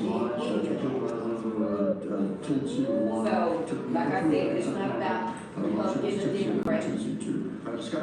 As a mother, you know what it felt like. Still sassy. We have media here. We have one news camera there. We have another one over there. So there is media here. Let's see what type of coverage they put out there, because I'm going to give you guys the real coverage. That's what I do. It's part of what I do on this channel. I'm a citizen journalist, an actual citizen journalist, bringing to you guys every single thing that I can tell you guys about here. We've got people sitting on the ground here. We've got people sitting on benches. We have the cops up here protecting nothing. One cop there. Let's see. There's 1, 2, 3, 4, 5, 6, 7, 8 police officers. There's at least 1, 2 security guards. So all these people are here for nothing, in my view, because these people are peaceful. Nobody is doing anything not kosher. And now these police are getting orders, I think, from somebody, and I don't know what's going on here, guys. I'm videotaping, making sure that we all know what's going on. We don't know how it's going to go. But I pray to God nobody has to go like my son ever did. Was that not only, it wasn't only premeditated. This is the real coverage here, guys. Not this fucking bullshit up here. This right here is the real coverage. Mine and K-Dot's channel are the real coverage, and all these people with these cameras. You can see all these people with these cameras here. Each and every one of them is giving you guys the real news here. But right now, I need for everybody to come out and stand with us to make a change, to make a difference, and to express that we will not. Nothing, but they're playing this because they want to drown out the sound in here, and it's not drowning out anything. I need for everybody to show up and support. We've got a couple other cops up here. There's 2 more cops up there, and that one guy's a real asshole. He's, I believe he's a sergeant, and he's a piece of work. There's another sergeant in here that had, look at this guy, he's got a Billy, this is the Billy Club guy. We can shut down Look at that. even the higher up department. Mayor, everybody, they're not untouchable. I told you guys they had Billy guns, Billy clubs about half the size of a human being, and I was not joking about that. And I saw at least 2 or 3 other officers with Billy clubs that size, so they are definitely planning on beating the shit out of people here, cuffing them, whatever they can do. There's no So reason to fear them. There's no reason to be afraid. None. If we stand together. Don't try to do it single-handedly, because it won't work. We got to do it together, as family.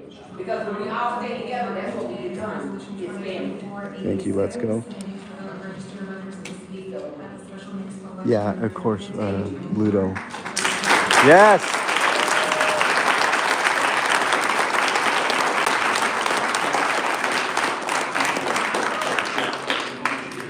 So one thing that I'm gonna say to everybody here, somebody makes a decision to turn on this feed while the mother of Tyler Yes, Lewis is that's a great point.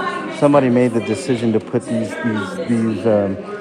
projections of this bullshit sham council meeting instead of listening to the mother of Kylan Lewis.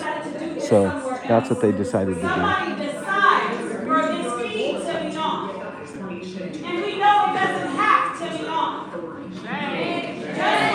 Just like in our communities, They're not going to silence the voices here. decide to show up, and they decide to do something that they don't have to do. Here we go. There's more police officers, guys. Another one just showed up. Another one on that side. So now we got 1, 2, 3, 4, 5, 6, 7, 8, 9, 10 officers and at least 3. There's at least 3 security officers here, or security guards. I shouldn't even call them officers. Oh, another officer is right over there.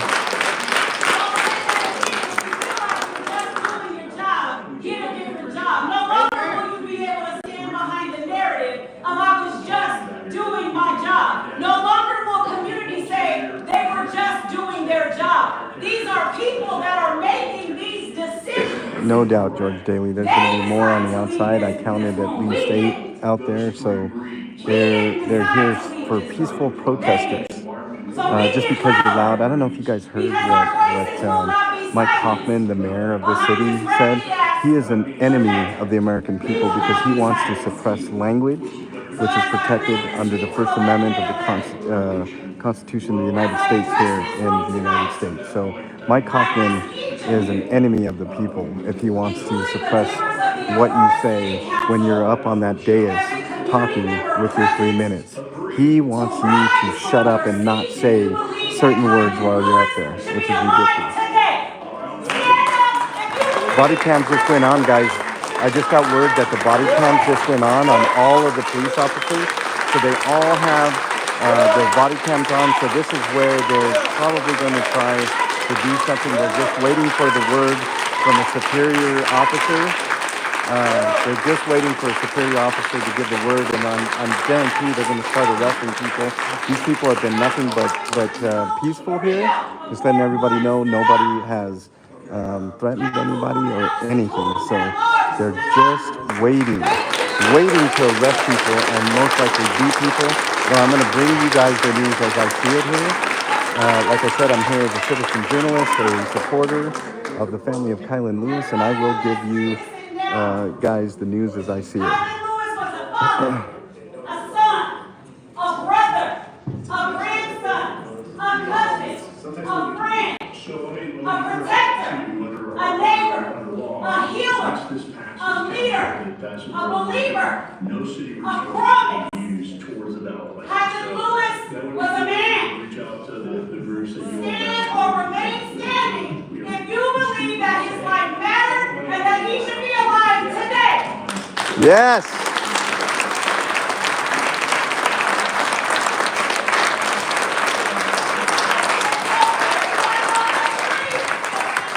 Yeah, they are a bunch of disrespectful council members, dude. 100%. To do something completely unnatural, and that is to bury her son. We each bear a responsibility to use our platforms and our privilege to fight back against these racist policing practices, including those that wear the uniform. Whether you are an elected official, a community leader, or a concerned neighbor, we must speak out against injustice. We must use our voices, our votes, Thank you, Marquita. That's and our much influence to appreciated. demand change. If we sit idly by and hide behind what we can't do, we are just as deadly as the bullets that continue to pierce the flesh of the Black community. I will ask you one last time to stand or remain standing. If you believe that justice must prevail, that systemic reform is long overdue, and that Kylan Lewis should be Look at those cowards over here. That just shows you that guy's a coward right there. Steve Sundberg in World War II is one of the biggest cowards. Allison Coons right here is a council member. She decided to stay and stand with the family of Kylan Lewis. She's the one that brought up the resolution 11A11. I can't remember that council member's name, but she's also standing. So that's actually really, really good of her. And there's the piece of shit. All these people are pieces of shit in that room. They should be ashamed of yourself, Stephanie Hancock. You should be ashamed of yourself, Stephanie Hancock. You should be standing right here with everybody else.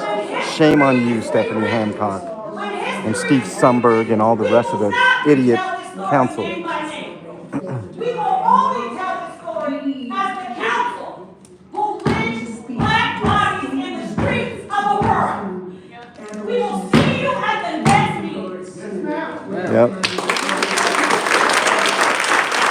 Every meeting is going to be like this until something gets done. Every meeting. Before we continue, the city council will tell you that they have no opportunity to fire the individual who shot and killed Kylan Lewis. But the individual that can, The useless she mayor is is here. right in there somewhere in that back room having their little powwow back there. So that we can talk to you. Since the council has left, we are now asking you, as a person who can fire, we will clear a path so that you may be able to answer with the rest of your officers. But since we can't talk to council, we at least must talk to our police chief. Please come down so that we can talk to you. Come on, come on.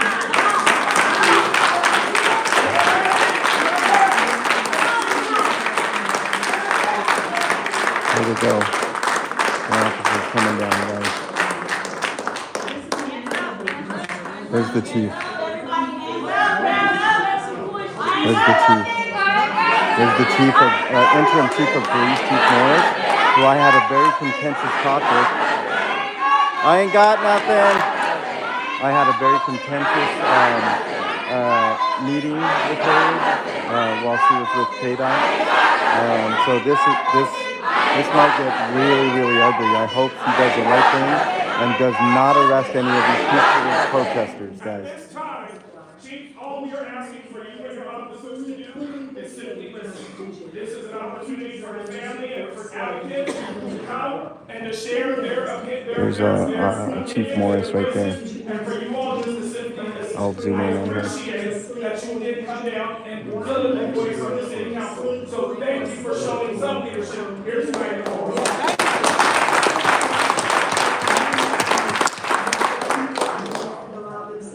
to be so earnestly opposed upon, as that the pro-slavery character of the Constitution and ensuring I will, there is neither moral license nor sanction of a hateful thing, but interpreted as it ought to be interpreted, that the Constitution is a At least the chief is listening to the family.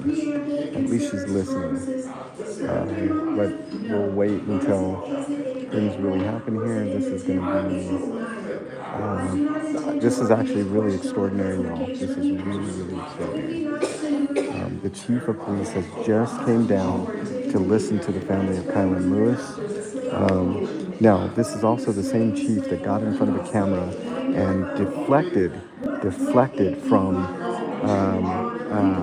the case and said that Kylan was a wanted criminal, wanted fugitive, and did not lay out the fact that the warrant was based on a person that was legally blind. So, an eyewitness that was legally blind, y'all. So, instead of focusing on what had happened with her police force, she got in front of the camera and let everybody know that Kylan was a wanted fugitive instead of really telling the people what they should have heard, which was that particular warrant was based on a blind person, and spin the narrative totally to where she just spun the narrative badly, like much like the mainstream media does all the time. They spin things, and that's exactly what the chief did. And trust me, I let her have it. I let her have it with KDOT right in my presence. I didn't record it out of respect for everybody, but I think I learned my lesson. And if I ever have another talk with the chief, she's going to get the same speech, and it's going to be heard around the world. To the existence of slavery.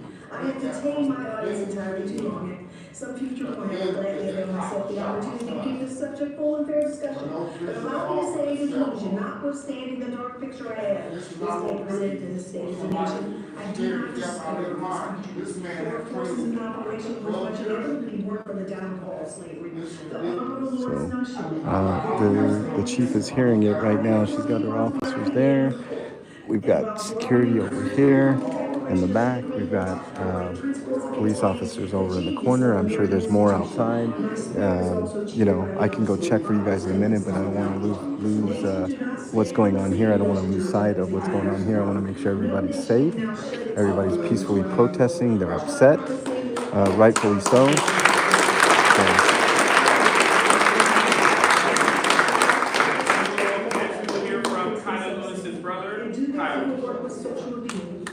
This is Kylan Lewis's brother.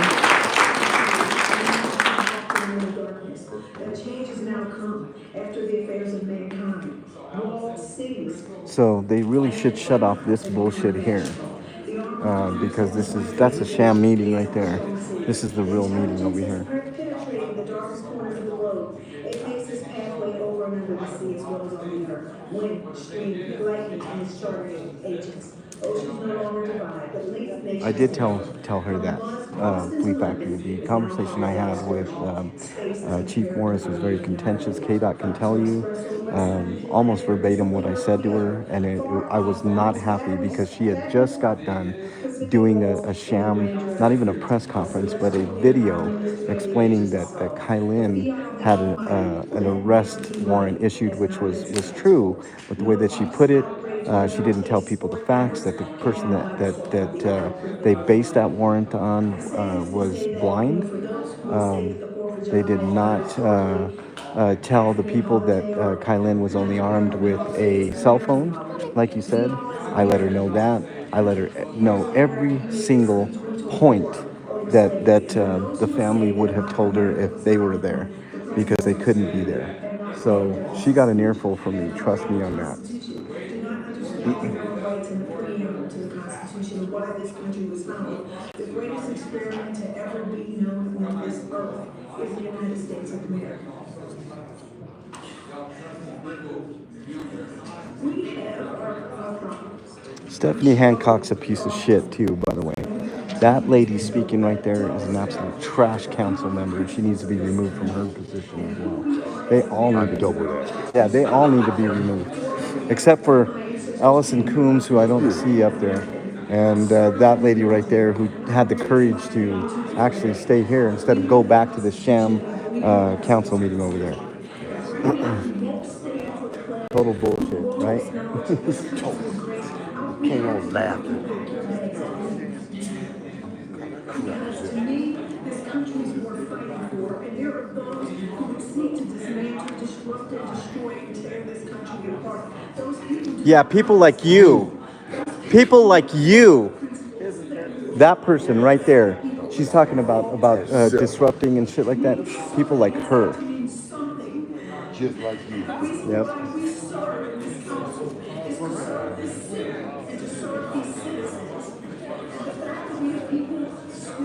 Thank you, Still Sassy. I really appreciate that.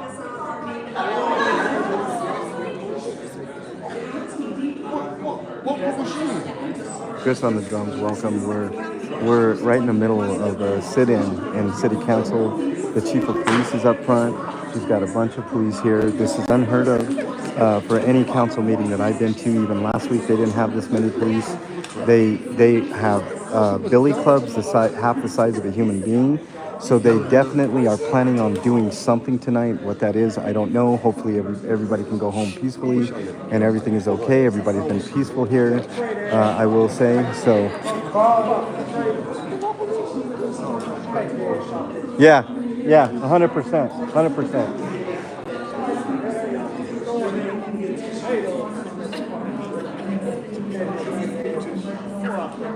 These people are ridiculous in that city council. They're absolutely ridiculous. Every last one of them.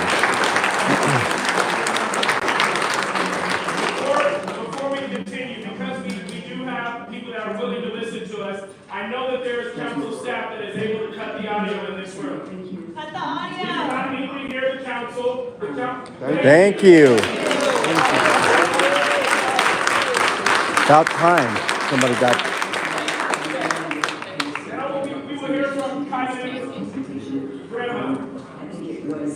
Cut the audio. Cut the audio.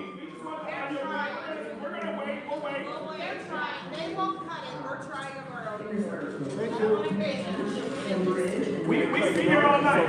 They said it's the mayor's call as to whether or not the audio continues to play. It's not their call, is what they said. Their excuse is it's not their call whether or not the audio plays or not. What a crock of fucking shit, man. Holy hell. Grandmother would like to say something, and I know that it's out of our control, but please take note. Mayor Kaufman is the one who's instructed the audio to continue. He's speaking on pilot right now. Yes, they're tyrants tonight, Chris. That's exactly right. Thank you for being here, everybody. If you're just joining, there's a peaceful protest going on. People are sitting on the ground or standing. They've occupied the chamber here. We have the chief of police right there, in between there. She's got a few officers behind her. There's officers and security behind us. I can't imagine what's on the outside of this chamber, but I guarantee there's more out there. With billy clubs, I saw at least 3 or 4 officers with huge billy clubs come in, which I've never seen at a city council meeting before, and that's absolutely ridiculous. It's atrocious, and people should take note of that because these people have been nothing but peaceful. They all yielded their time for the resolution 11A11 to be brought to the forefront and voted on, and they shot it down. So Mayor Kaufman and the city council, for the most part, are cowards. Allison Coombs was one that created that resolution. There's another council member that is still here. So this is actually an extraordinary event that you're witnessing here, everybody. I'm just reporting to you guys what I'm seeing. There's a bunch of people that are still peacefully protesting, peacefully trying to get their message across that these police are out of control in Aurora, Colorado. They have repeatedly, over and over, beat down people of color and poor people and, all kinds of people for no reason at all. Kyle Vincent being one of them. Elijah McClain was murdered by the police. Here we go.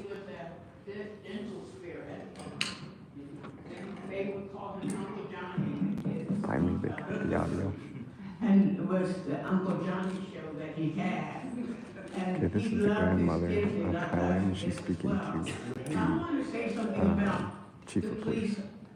these days and the racism, not in all of the police departments, but every once in a while, there's one that raises his ugly head and make it worse. They can try, Bluto, but they ain't gonna do that with me. I guarantee it. Me or K-Dot. You guys will see it firsthand here. If they try that, they ain't gonna try that. Trust me. We have K-Dot right there. and stand We trial. have Whoever's killing Candace Bailey is in the whether room you're somewhere. guilty or not guilty or I'm whatever it here. is, These are they we're need to three get rid strong of that activists person. here. It's like So the as long as we're here, dentist, no when he bullshit's goes gonna in go and on. your If it teeth does, you is guys will see it, decayed with black stuff and in your teeth, that's it. he digs it out and puts white stuff in the teeth and he heals that teeth. That's what the Aurora Nancy, are you Police talking about Department my and other stream? police departments need to do instead of making it bad for the whole police department. My Tanya, degree welcome. is in law enforcement and criminology from Metropolitan State College. And I went to school with a lot of police officers in my class. And there have been a lot of nice police officers. But what breaks my heart when you get one here or there that just Who's wants telling to who shoot to and grab kill. who now? Looks like everybody's being Contradictions peaceful and here. that nobody else drew their guns. Those other police officers that were with them, they didn't draw their guns. And I saw the video. It was horrific. And it's so bad the way he died. Thank you, So George. what I wanted to say to the police department, take care of your own. Don't let them get away with making the whole department be set down because of that one ignorant person. And throughout all life, we had doctors and lawyers. What the we had all grandmother kinds is of people. basically If asking us somebody to falls by the arrest wayside, and bring that right, officer they to shut them justice down. and not That's taint what the rest of the needs to be department. done. Even though I've brought to you time and time again the corruption in the Aurora Police Department. It's a strong message, but For those who want to speak, I'm just going to ask that we just form a line right here just so we can keep going. For those who want to speak that haven't spoke, just form a line right here in the center so that we can keep going. And as we continue that, again, we Candace thank is you for hated listening to because our she's public actually comment. We in a know that position you all wish of you all power, could go and home. she has Frankly, you defunded could. But we the are police thankful that at least on you all multiple and occasions Councilwomen, for various reasons, Chris Marillo legitimate and reasons, Allison Coons are listening, and that's why she is not to the liked by concerns the of the individuals here. City of Aurora Police One thing Department, that and especially I the would youth. like for you all to, as people of faith, some of us here are people of faith. I'll wait, it seems like y'all are having conversations. As people of faith, we are taught the Easter story. We do not have. And for those, they're this encrypted week, keeper, I so gave we you a can't hear anything rundown on the of radios. the Easter story on one of our local podcasts. And we have an old song that says, Jesus went to Calvary to save a wretch like you and me. That's love. They hung him high and they stretched him wide. He hung his head and then he died. That's love. But that's not how the story Yeah, Nancy, ends. that doesn't Because surprise 3 me. days later, he rose again. That's love. So I'm just here to tell at least two people that the Aurora Police and the Aurora City Council thought that you put Kylan in the grave. You thought you rolled a stone in front of a grave that would never be touched. But you all came to the grave and started asking questions because you said, where's the body? Where's Kylan? Because you didn't know that the angels were us. Amen. We rolled the stone away so that Kylan's name could be given life yet again.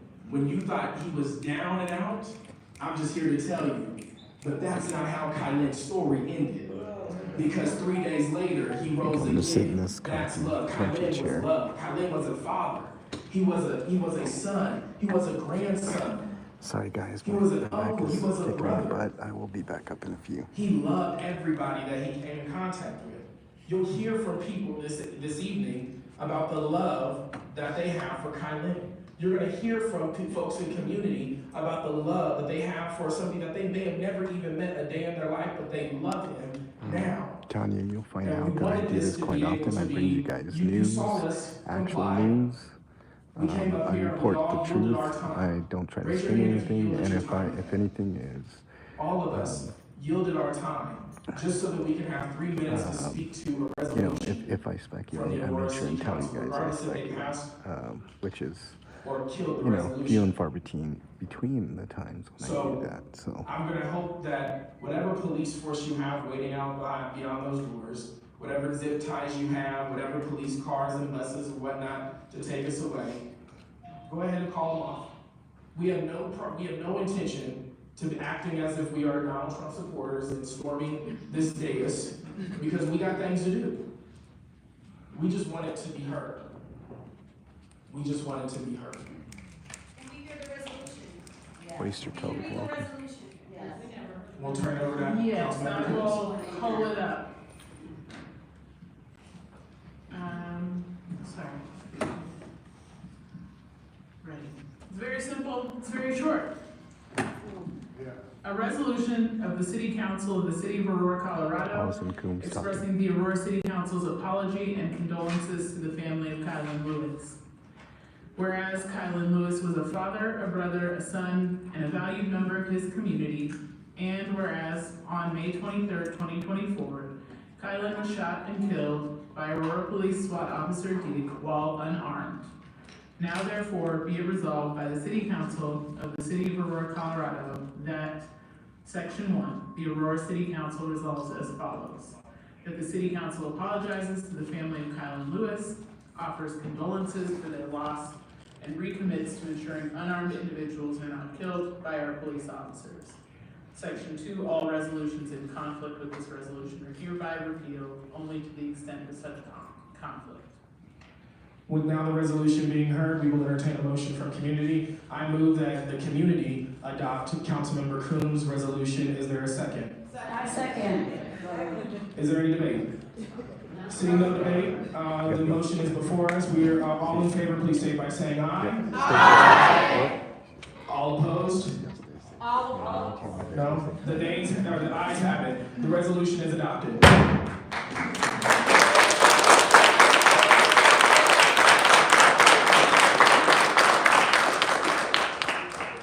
Good evening.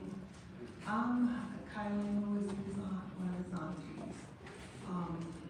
And it's unfortunate that we all have to meet like this. But one bad apple can spoil it all for These people are courageous here. that much is true. But he didn't deserve to die like an animal and cornered in like one either. He was the lifeblood in his family, and it's been unscrewed. It's a lot of darkness for us. It's hard to accept that we won't see him again, his smile, the way he was with his family, even the protection he provided for us. It's very dim for us, and from day to day, it gets harder and harder. But I want to read you something. I was looking in Wikipedia and I noticed that I looked up the listing of unarmed black men. In Wikipedia, my nephew's name popped up. And it says, officers approached Lewis to arrest him in connection with a drive-by. When the officers approached Lewis, he raised his hands into the air while holding a cell phone, and a SWAT officer shot him. But then if you look up Aurora, Colorado shootings of unarmed black men, it also listed my nephew's name first in 2024. But what struck me is Wikipedia said that he was connected in a drive-by shooting when 9 News said he was a suspect in a homicide. Two different stories. The articles just didn't match up, the stories didn't match, but the outcome of what happened to Kylan should have never happened.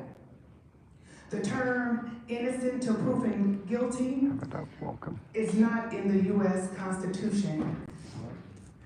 The presumption of innocence is recognized as a due process right under the Fifth Amendment. The prosecutors have the burden of proving to show you're guilty beyond reasonable doubt, but no arrest was made with Kylan. So where is the innocent until proven guilty clause in that?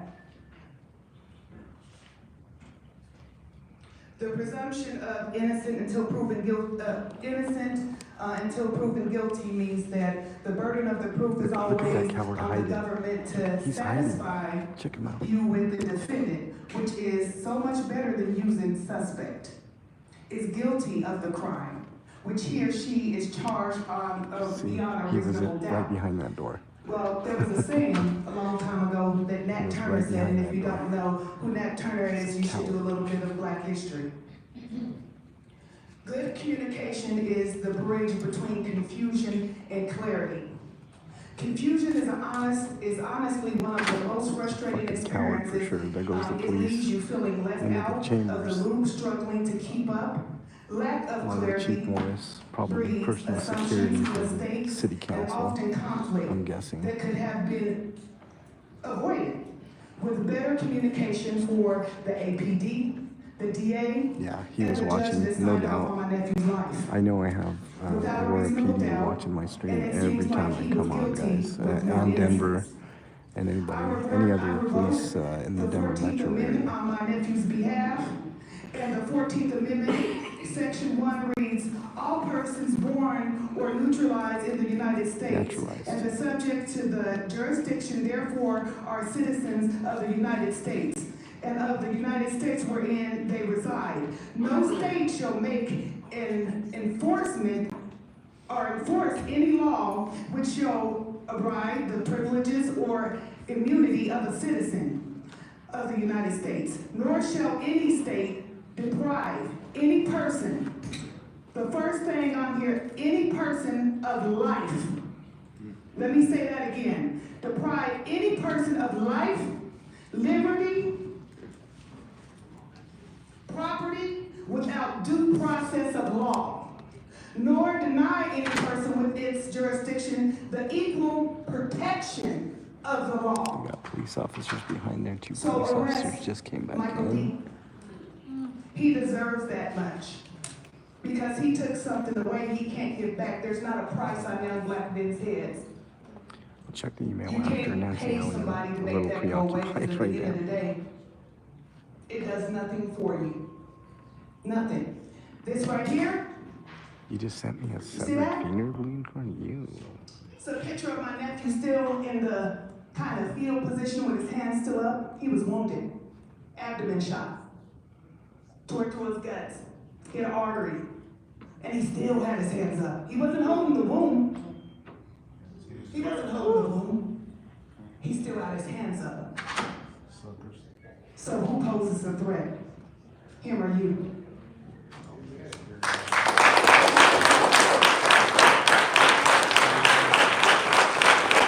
You're welcome.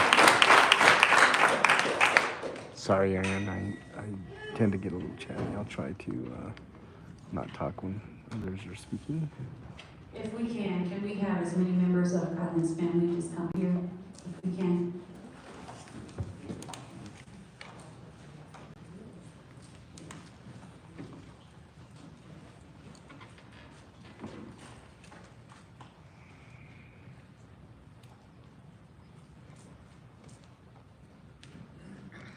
For all of the officers that are in the room, we are offering you a moment of humanity.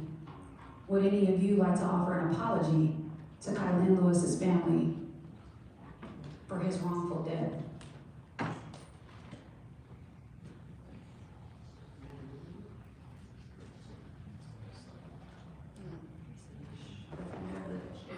Let him send no corrections.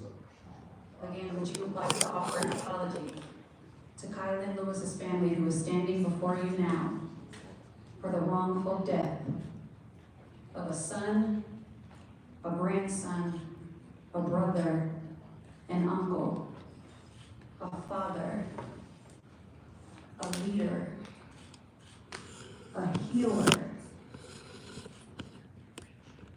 your neighbor,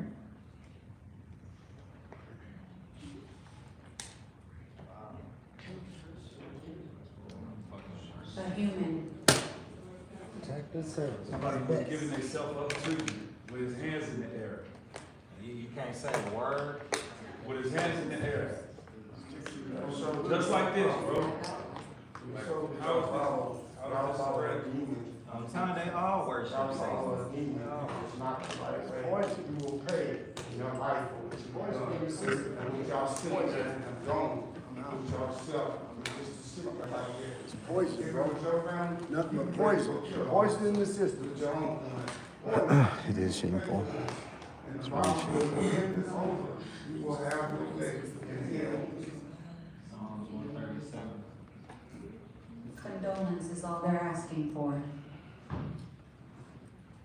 Will any of you officers with Kylan Lewis's family standing right before you?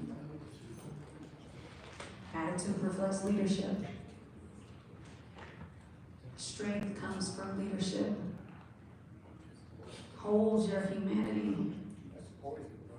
You don't have to sacrifice that. Hold your humanity. His family is right here. His family didn't want to meet you all. They would have been okay not knowing you all. Hold your humanity.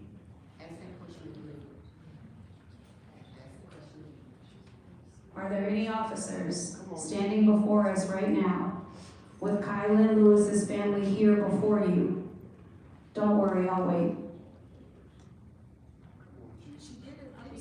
I will say this, that, Wait, Chief, your officers aren't all listening yet. I'm sorry? They're not all listening, they're not all logged in yet.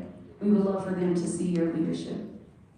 Well, I will say this, and, this is what I've said, before, is that we have these investigations that are taking their course. And I have met, with many members of Kylan's family, and no matter the circumstances, this is very tragic, and I have offered my condolences to the family, and I will do that again, offer my condolences to the family. And knowing that we have these investigations that are ongoing, I just can't comment further on any of that, but I do offer my condolences again. Thank you, Chief.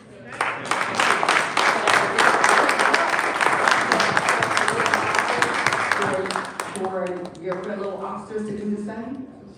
If you can do it, why can't they? Just to say, sorry for your loss? Are you guys worried about if you say, I'm sorry for your loss or condolences, that you're gonna be admitting to guilt? Is that what you're thinking? Really? Every one of those officers should be ashamed of themselves. Every one. But you here to tell me, Everyone. and I can see that that's too much, that's asking for too much to say, I'm sorry and my condolences? Sorry for your loss. You have my condolences. Wow. An investigation shouldn't keep you from saying condolences, because you're not admitting to guilt or anything else. You're just saying your condolences. So Officer Morris, as the leader of all these, they do not respect you, like none of them do. I'm telling you, these people do not respect you, and I hate that you're in this position, because you are a leader. And for you to be a leader, it needs to be the people that look up to you, they don't respect you. I'm calling it out. I pray for you. I do. Nobody's gonna say nothing, but nobody's in your corner as well. There's no valor in this, y'all. There's no valor in the silence. There's no valor in holding the line. There's no valor in that, y'all. It's in your head. It's rationalized in your head that this is valor. This is some kind of statement. They won't say anything because they love Officer Dick, whatever his name is. There's no valor in this, y'all. Let's just do roll call. Officer Root. As far as you guys are held accountable to serve and protect, can you honestly tell me that your officers, SWAT team, whoever, served and protected? Aaron, sorry, I'll give you a play-by-play after this. I'll try to listen and give you the gist. I'm so sorry. You can't really hear them, but what they're explaining, they're trying to get the other officers to offer their condolences, and not one of those officers offered their condolences. The only one that did was the chief of police, Chief Morris. I know Chief Morris.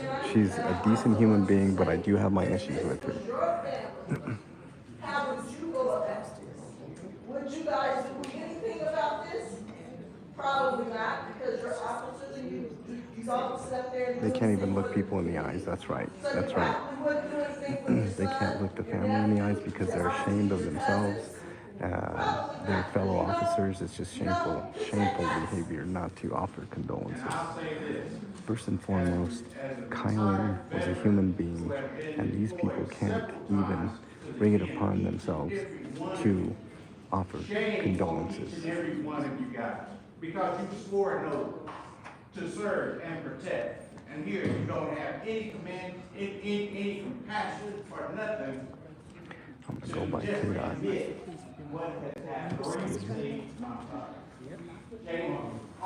Chief Morris, you've now offered your condolences. The only thing that mom's asking for Excuse is me. the officers standing here for them to offer the same. And so we'll start with Officer Root. You offer your condolences to the family. Chief, follow the chief and the chief's name. Ma'am, I don't know if you remember me. I know it's been a lot, and I don't know if you remember, but I did offer my condolences to you at that time. I offered them again. Okay, and I, as the business chief, offer my condolences and on behalf of all the men and women standing here behind. Okay. Because. You can't offer, you can't speak with someone else. Okay, but I know these people, all right? And It don't say. well, On behalf of us, we accept the board. Yes, we accept it. And we'd love to hear from all of you. and sort of as a former member of the military, I think you might understand the position that these officers are in when they are hiring people that should be stepping forward and are stepping forward to speak for them, okay? So that is what is occurring. My condolences. Following orders, huh? You know, on behalf That's all we of. do. Yep. You know, I serve on the board too, on the nurses. And when I get up there and speak, as you guys know, I don't have problems speaking. I do it all the time. When I get up there and speak on the behalf of someone, something don't happen to them, why it don't happen, and all these other things. Coward. Coward. When I speak, that's my word. Coward. That's what I perceive, that's what I saw. Coward. But when it comes for the doctors, Coward. surgeons, and all of them. All cowards. The only one that could offer condolences was Chief Morris. That's it. The rest of these putts with these billy clubs, they're all cowards. Every one of them are cowards. Because they won't even let me family. And I can lose my license. That's right. I can't do that. So therefore, I know it's the same thing. I know what you're saying. Trust me, I do. I'm out there in front line every day. And I know the oath that I took. Wanda, welcome Texas Whispers. Thank you for being here. I cannot speak for doctors, surgeons, and all the rest of them. I cannot do that. These police have no rules of engagement. They are not anything like the honorable military people that we have. They're nothing like that. Even though some of them have served in the military, they've completely done about just a little bit on this, as someone who supported a bill to not require people to be a captive audience in their place of employment, right? These officers are required to be here right now by their jobs. And so I think right now, in effect, they're being held as a captive audience in their place of employment. And I think to listen is one thing, to compel speech from them is another thing that I think also crosses a little line with respect to the First Amendment. Yeah, but everybody can speak if they so choose to. Trust me, I'm one of those that speak on a lot. And due to what you don't say, if they choose to, I know they're here to serve, protect the people here in the building and everybody else. But the First Amendment also says too, if they so choose, they could. Let's not get it wrong with me. They could. And the status quo is what keeps getting us here. Mm-hmm. The status quo keeps getting us here, y'all. I actually want to speak to what you can't. What warrant did they I approve, want Wanda? to speak to the legalities that are in the room. I want to paint a picture for you, Ms. Morris, because you see, 5 years ago, there was another woman that was gifted this position just like Michelle, you. welcome. On the same heels, the same promotions after murders in our community. You may want to think about that very carefully, because I stood in this very building as hate mail came out from your very department that said that a woman could never lead this police department. I'm talking to you as a woman. I'm talking to you directly. I'm sure I can find Because out. what you are repeating are the same mistakes in It'll be history of the redacted past. though. And You know, if Vanessa I ask for Wilson that, I believed guarantee it'll she be could come in redacted. and change this community. And she worked damn hard to do as such. Do you recognize the villainization of this woman? Do you recognize how she now cannot get a job and cannot feed her family? Do you recognize that? Do you recognize the heavy boots that you are putting on and the jacket that you are placing yourself in? Because to me, it's insanity. You have watched another woman, a fellow officer, be stripped of all of her dignity, every piece of respect. You are following in those footsteps, and these officers are being promoted off the backs of murder. Promoted, and I'll go down the list if you like.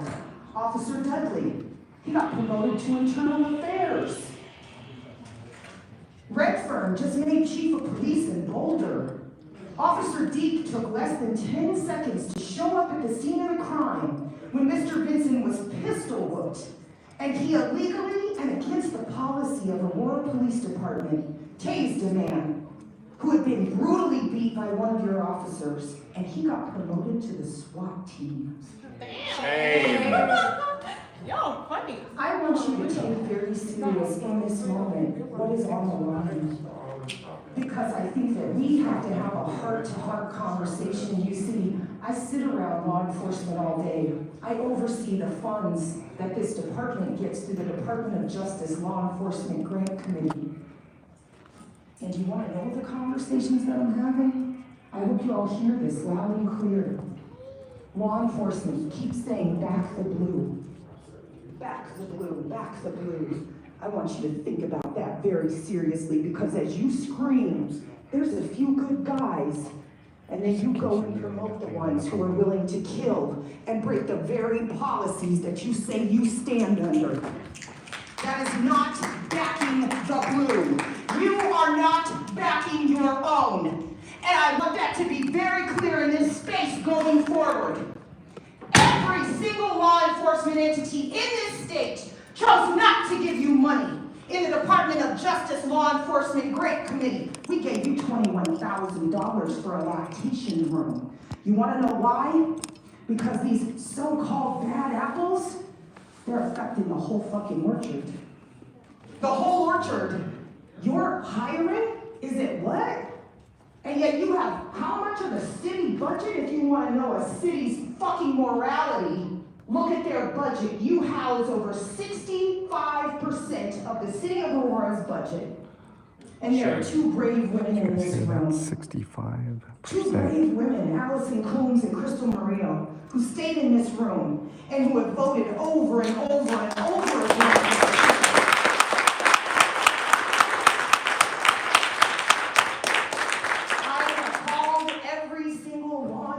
Officer in this state and this nation to the carpet, because if backing the blue means that we give promotions off of the bodies of those residents in our community, that is not what my friends stand for.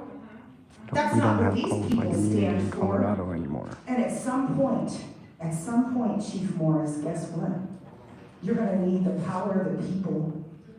Because these people with badges are going to eat you alive, honey. I have watched it. I am currently watching it, and I fear for your very own safety, from your very own department. Because I know what exists in the corners. 65% I know budget what's in Aurora, happening in the Colorado. darkness. 65. Let that sink in, people. 65%. I don't need to implore you to have morality. This is about how many stars you get on that neck, how many stripes end up on your shoulder, and how far you can go. This is not honoring something that has been around and you claim is so wonderful. That is not what this is. Absolutely not. It's shame on each and every one of you. Every one of you, because you are making policing harder on those who do not seek to kill others. And they're getting ready to come against you, and I hope you know that. Your fellow law enforcement officers, you have blacked the eye of law enforcement across the nation. You did that. You, Aurora Police Department, have blacked the eye of law enforcement across the nation. So you can stand here stone-faced all day, but when I bring your fellow law enforcement officers forward, I want you to tell them and tell me exactly how you are backing your fellow officers when they can't get funding, when people don't want to work in their agencies. Is that backing the blue? We must ask ourselves Yeah, that's some true. questions, That's true. shouldn't Let's we? go. So I've got a question for you, Chief Morris. Who will you promote off the back of Kylan Lewis? Who will you give that promotion to? Who's going to get the What do you mean stars what and she's stripes? mad Oh, where are my about? favorite A human flag being here? lost their Come on, lives guys. I love due him. to He's these so clowns. Will he get the promotion? Will he receive the promotion? Will he get some extra stars and stripes on? Oh, he's got a couple special badges on there. What are you going to add to it? What are you going to add to these gentlemen's badges? Because you see, there is no such thing as a free lunch. There is not a single thing as a free lunch. And you're on the menu, my friend, whether you recognize that or not. Now, when a snake bites you, don't scream out. Don't scream out in pain because you knew they were a snake all along. See, because your promotion came why? Because your friend that brought you here, Aurora, he had to get the hell up out of here too, because on the heels of Jordell Richardson, you were promoted, ma'am. That's where your promotion came from, you understand? The blatant murder of a 14-year-old in the city of Aurora got you the title Chief of Police. And don't you ever think I will forget, because ma'am, I will absolutely not forget. You see, implied power is one thing, but real power is something different. And you're all going to learn a valuable lesson. The power that you think you wield is about to be snatched from you, like crumbs off of a tray. And they're going to do things to you that you are not prepared for, ma'am. And I have watched it over and over in this city. Be mindful. Be very mindful. Because the promotion may cost you everything. Call Vanessa Wilson and find out. Oh, but you were here shortly after that. You know the inner hummings. You're not naive. You have a moral choice right now. Council members, for the most part, are hiding except for this lovely council member here. And Allison Coombs right there. Because you see the position that you stand in. Those are the only two that decided to stay out here and support the family of Kylan Bigger than Lewis. the Stay Puft Marshmallow Man. It will be deflated very quickly. Your well-being and your welfare will be at risk. Don't think that the two-headed snake will not turn on you because it's already in action. I hope for your sake, history will tell you exactly what's coming your age. I'm always watched. And I hope you really think that through. You see, I could have come here as the angry black woman that is painted, but I came here with compassion and empathy of a different kind, for a very specific reason. It is getting weird, D. A very specific reason, because there is a woman in this room who deserves that. And you have set yourself up, and you don't even recognize it. Miranda Jones deserves your compassion, your empathy. And the longer that Officer Deke stays on that force, you are doing the complete opposite. For something, and I don't know what. They are hollow and they mean absolutely nothing. You have the power to fire Officer Deke. You absolutely do. Absolutely. You do. I'm speaking to Chief Morris, that's great. You stay over there, ally. I don't work for the police department. Right, absolutely you don't. The building gets closing at 8:30, and we'll give you to 8:45 to vacate the building.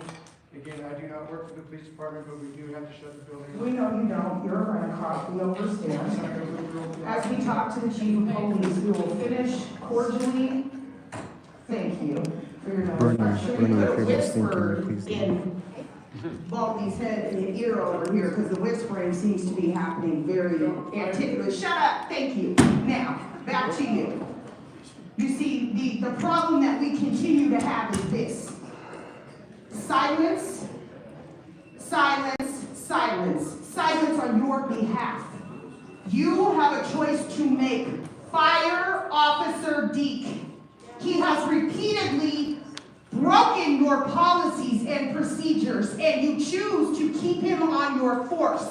This is simple. It is not algebra. You are the person with that power, and you can wield that sword if you so decide. I make the suggestion that you do as such. Yeah, they had enough of free speech. Let's get this commitment from the chief of police.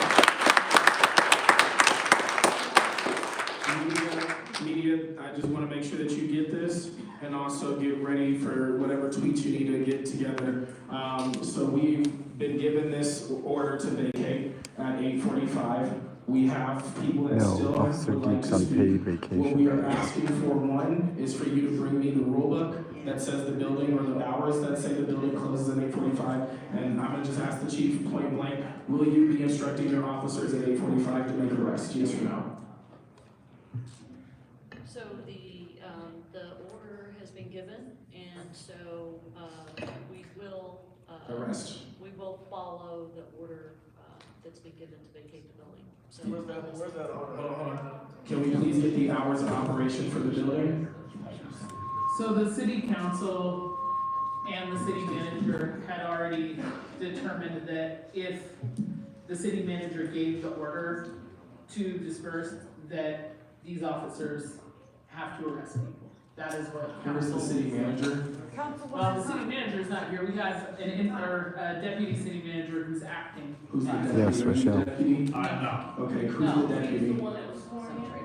Because we just like, for agenda items, there is no limit on the speakers, and we came to speak to an agenda item. We all vacated our time.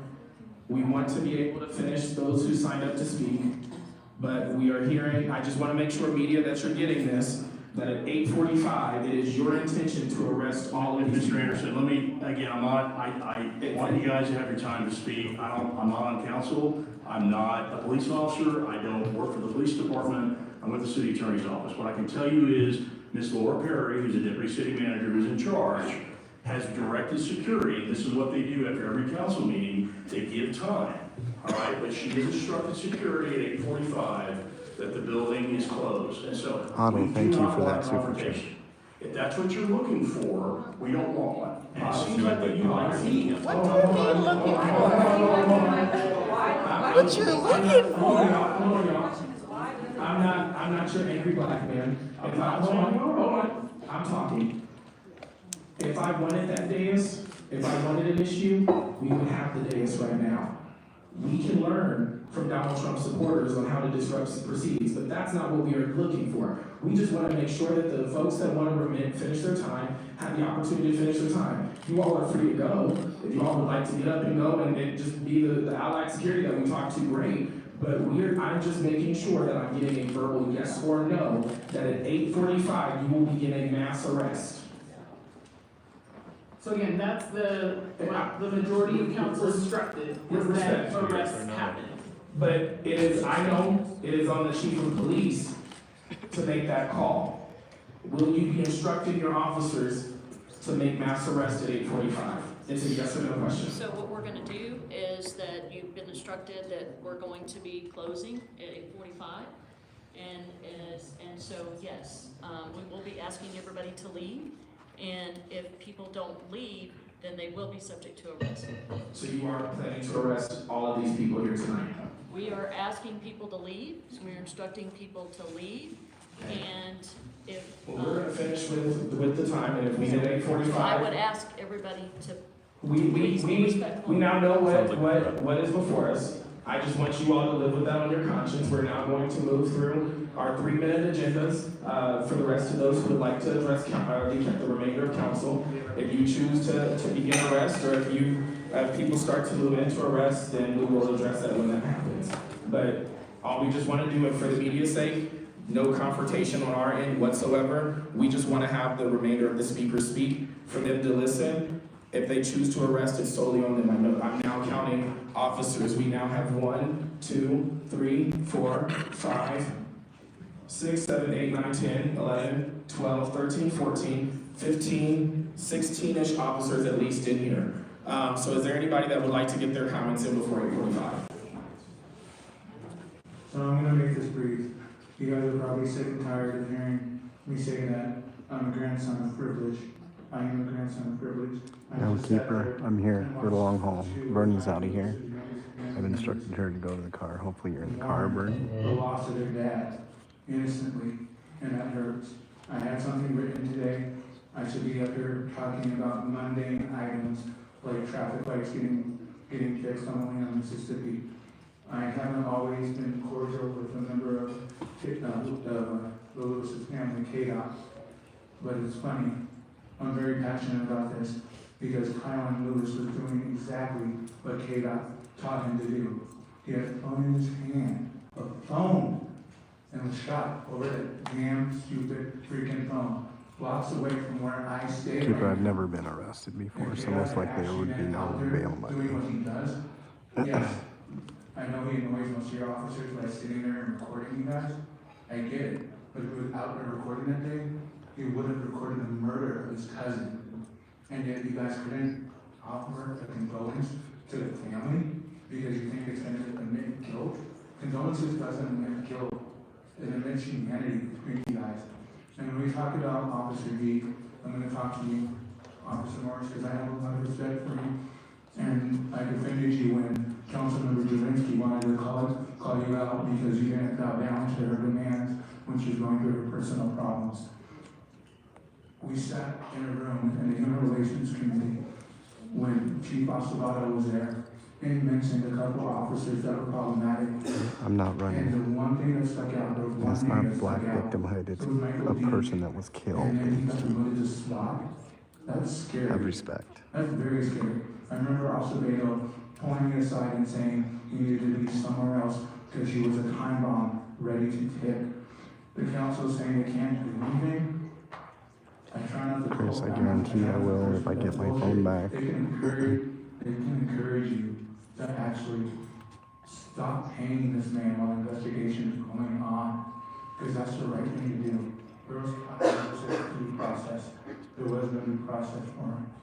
All we're doing is asking you to hold him accountable, and that's it.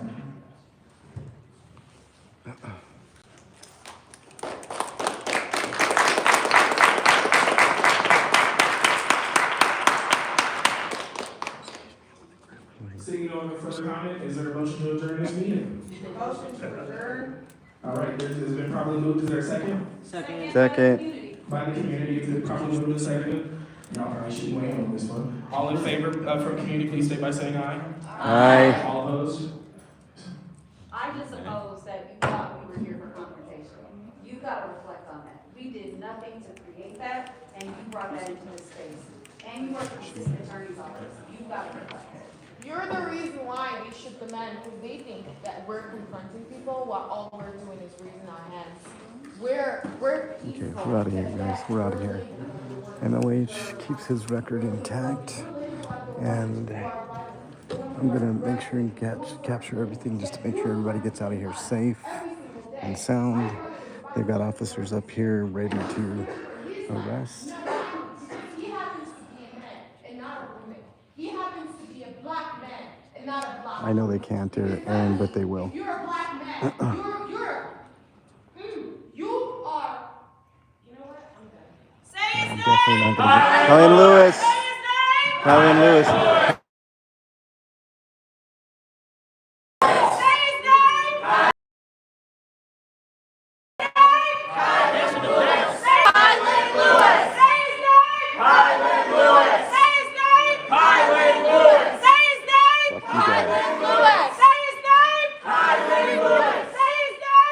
Kylan Lewis. Say his name.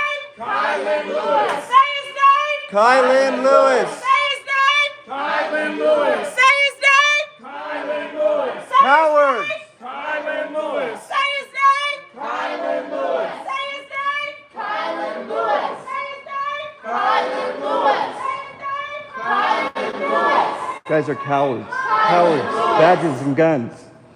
Cowards with badges and guns. That's all they are. Cowards. Every one of them. Cowards. They had to bring billy clubs to this whole thing. Big ass billy clubs that they'd never carry around for a peaceful protest. You all should be ashamed of yourself. Shameful.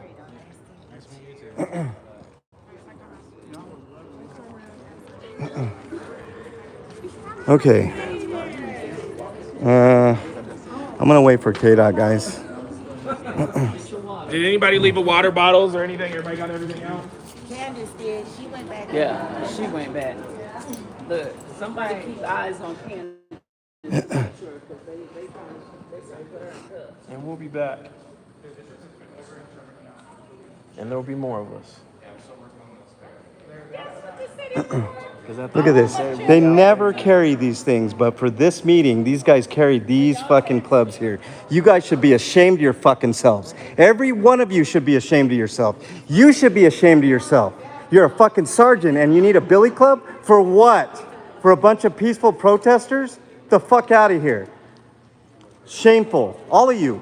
All of you guys carrying those billy clubs are fucking shameful. Shame. Shame. You're fucking disgusting. I'm repulsed. Yeah, that is shameful. Peaceful protests, and they decide to bring out big-ass billy clubs that they never carry around. Fucking shameful. Morris, Chief Morris, you should be ashamed of your police force. Y'all are fucking shameful. Every one of you carrying around one of those goddamn billy clubs should be ashamed of yourselves. You fucking tyrants. Fuckers. Fuck them. And fuck Allied Security, too. That is going to be for the remainder of the week. Because this is Miss LaRonda. Where's she at? Oh, there she is. Miss LaRonda flew in from Georgia. Let's give her a round of applause for flying all the way.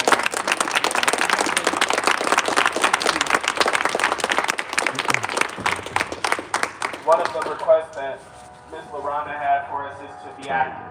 Yeah. So there's a week of action that is now planned for the remainder of this week. So tomorrow we will be at Tequila. Fuck you. All of you.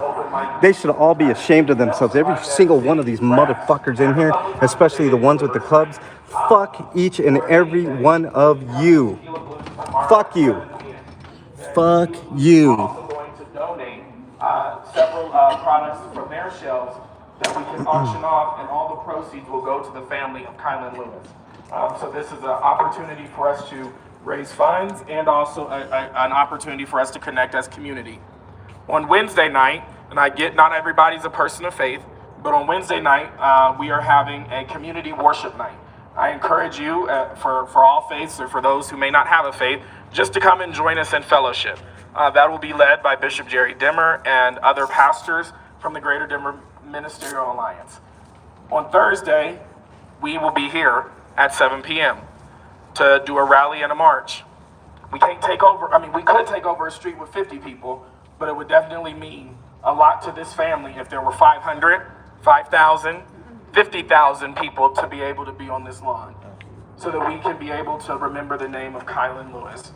So that is the week of action as it follows for now. Anything else you'll find on the social media channels. But for now, please, you can go to justiceforkylan.com to follow all of the updates and the actions that are happening. Give yourselves a round of applause for tonight as well. Just as we said 2 weeks ago, we're going to be back at the next one. Our goal is for them to hear us. Next time we won't be yielding because there won't be an agenda item. So we will be back in 2 weeks, and the city council is going to have to hear us. And so thank you all for coming out. And then I'm going to, Candace, McGee, any other last words before I pass it to Bishop Dimmer? All right, Bishop Dimmer, if you'd come and pray us out. My last words are not great. How many times have you seen those motherfuckers? My last words are fuck this shit. Did you Honestly, like, I am not. Can we pray with us? Father, we just thank you that we came together tonight and gathered together, first of all, in your mighty, matchless name. You do all things well. You let us know, first of all, if we would decrease, you would increase. We just speak there was increase even upon tonight. We thank you right now, God, because you said sometimes when we're just peaceful, you'll fight our battles for us. So we're fighting, God, and I'm gonna wait until this ends. Out of respect for people with different faiths, I'm not going to listen to the prayer. But I'm gonna go to the side here, and we will talk. This is so much bullshit, guys. I can't believe what I just fucking seen. fucking cops. We're going back to the fucking 1800s with the fucking billy clubs. They all had fucking billy clubs. And this motherfucker, wait, where is he? That little bitch had one. Sorry for my language. If you have children, look at billy club there. Billy club there, that's 2. Let's see. See you tomorrow at Tequila Blues at 7 p.m. Okay, there was at least 4 that I saw. There's another one over there. There was a sergeant with one. So at least 4 to 5 billy clubs there, just getting ready to beat people up. And that is fucking abhorrent, and I'm not going to stand for it. I'm not going to let these people get hurt, at least the best of my ability. That's why I'm here. But total fucking bullshit, guys and gals. 42 of them. I am proud of this man right here.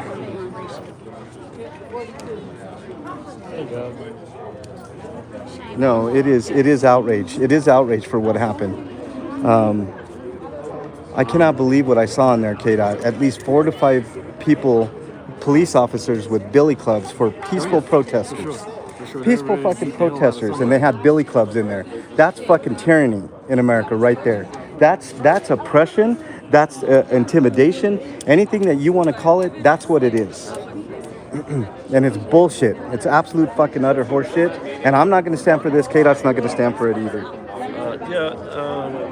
At the end of the day, we proved that the people run the show, and we were able to get everybody heard, even though city council showed a bunch of cowards, except for Allison Coombs and that other councilwoman. I can't remember. Do you know her name? And look how the other council member? Crystal Morella. Crystal Morella? Yeah. Okay. But how many white people got searched coming into the council meeting? Oh, right. None. They don't care. And especially that piece of shit, Steven Sundberg. That motherfucker's a special piece of shit. Did anyone else notice that Sundberg basically admitted that his son was finally sober? Basically got pulled over countless fucking times for DUI. And he's still on the fucking driving and shit, right? Yeah, because he gets special fucking treatment. Sundberg's son used to get pulled over. 100%. 100%. All right, we're doing a little cop watching here, guys. Check this out. Look at this. Look at how many police officers were here. Look at, there's 1, 2, 3, 4, 5, 6, 7, 8, 9, 10, 11, 12, 13.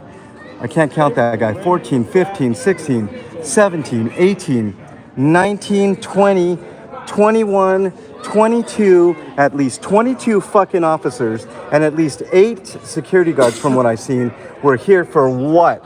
Peaceful protesting. And they all should be ashamed of themselves. All these motherfuckers should be ashamed of themselves. Every last one of them. Every last one of them. Yeah, I'm gonna make you guys turn because fuck you guys. Every last one of them. Every single last one of these motherfuckers is complicit. All 22 police officers that I counted and at least 8 security guards, they're all fucking complicit and they're getting a big circle jerk right now by sergeants and probably Chief Morris and everybody else. Great job, y'all. Great job for trying to intimidate peaceful protesters. Fuck each and every one of them. Every fucking one of them. Every fucking one of them.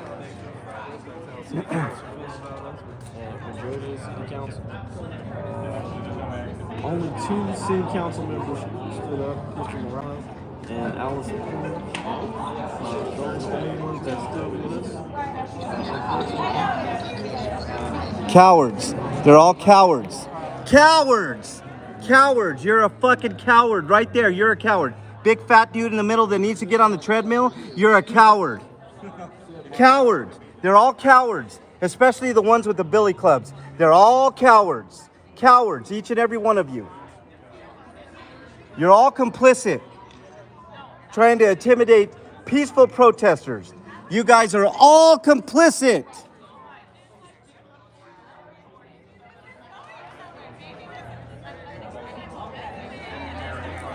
Fuck them. Fuck them. Sorry. Spicy language. That's how they feel. Okay. Let me talk about this real quick, guys, and then I'm going to end it. I want to make special mention of all you guys that stuck here. I want to thank each and every one of you guys for being here. If it wasn't for you guys, we wouldn't have witnesses to this shit, right? I'm here reporting. You guys are the witnesses, and I can't, even though I'm reporting, I can speak my mind when it's appropriate. So just letting you all know, I apologize for the foul language, but you know what? Sometimes that's the only way that you can express yourself. But F every single one of them in there that's complicit in trying to intimidate peaceful protesters. That shit doesn't fly with me.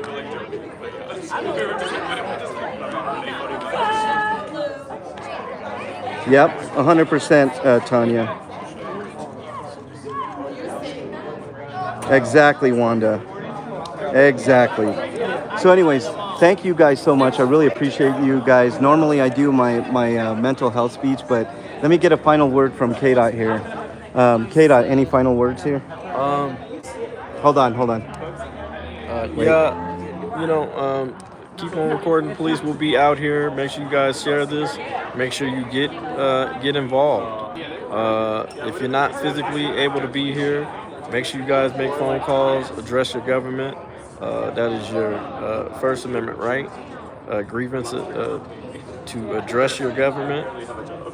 If you have any concerns, and this is a big concern. This is a huge concern. It's a big concern. So if you don't like billy clubs on police officers for peaceful protesters, address your government all day and every day, including Sunday. Any day ending in day, that's when you do it. So anyways, thank you guys so much for joining. I really appreciate each and every one of you guys live from Aurora, Colorado. Let me show you guys a beautiful sunset here. We'll end on that. And you guys take care. Have a great day. Hopefully this wasn't too stressful for y'all. I know how y'all get. So thank you guys so much for being here. I love each and every one of you guys. And we'll be talking about this soon. We'll have a discussion. Thank you guys. Later. Have a great evening.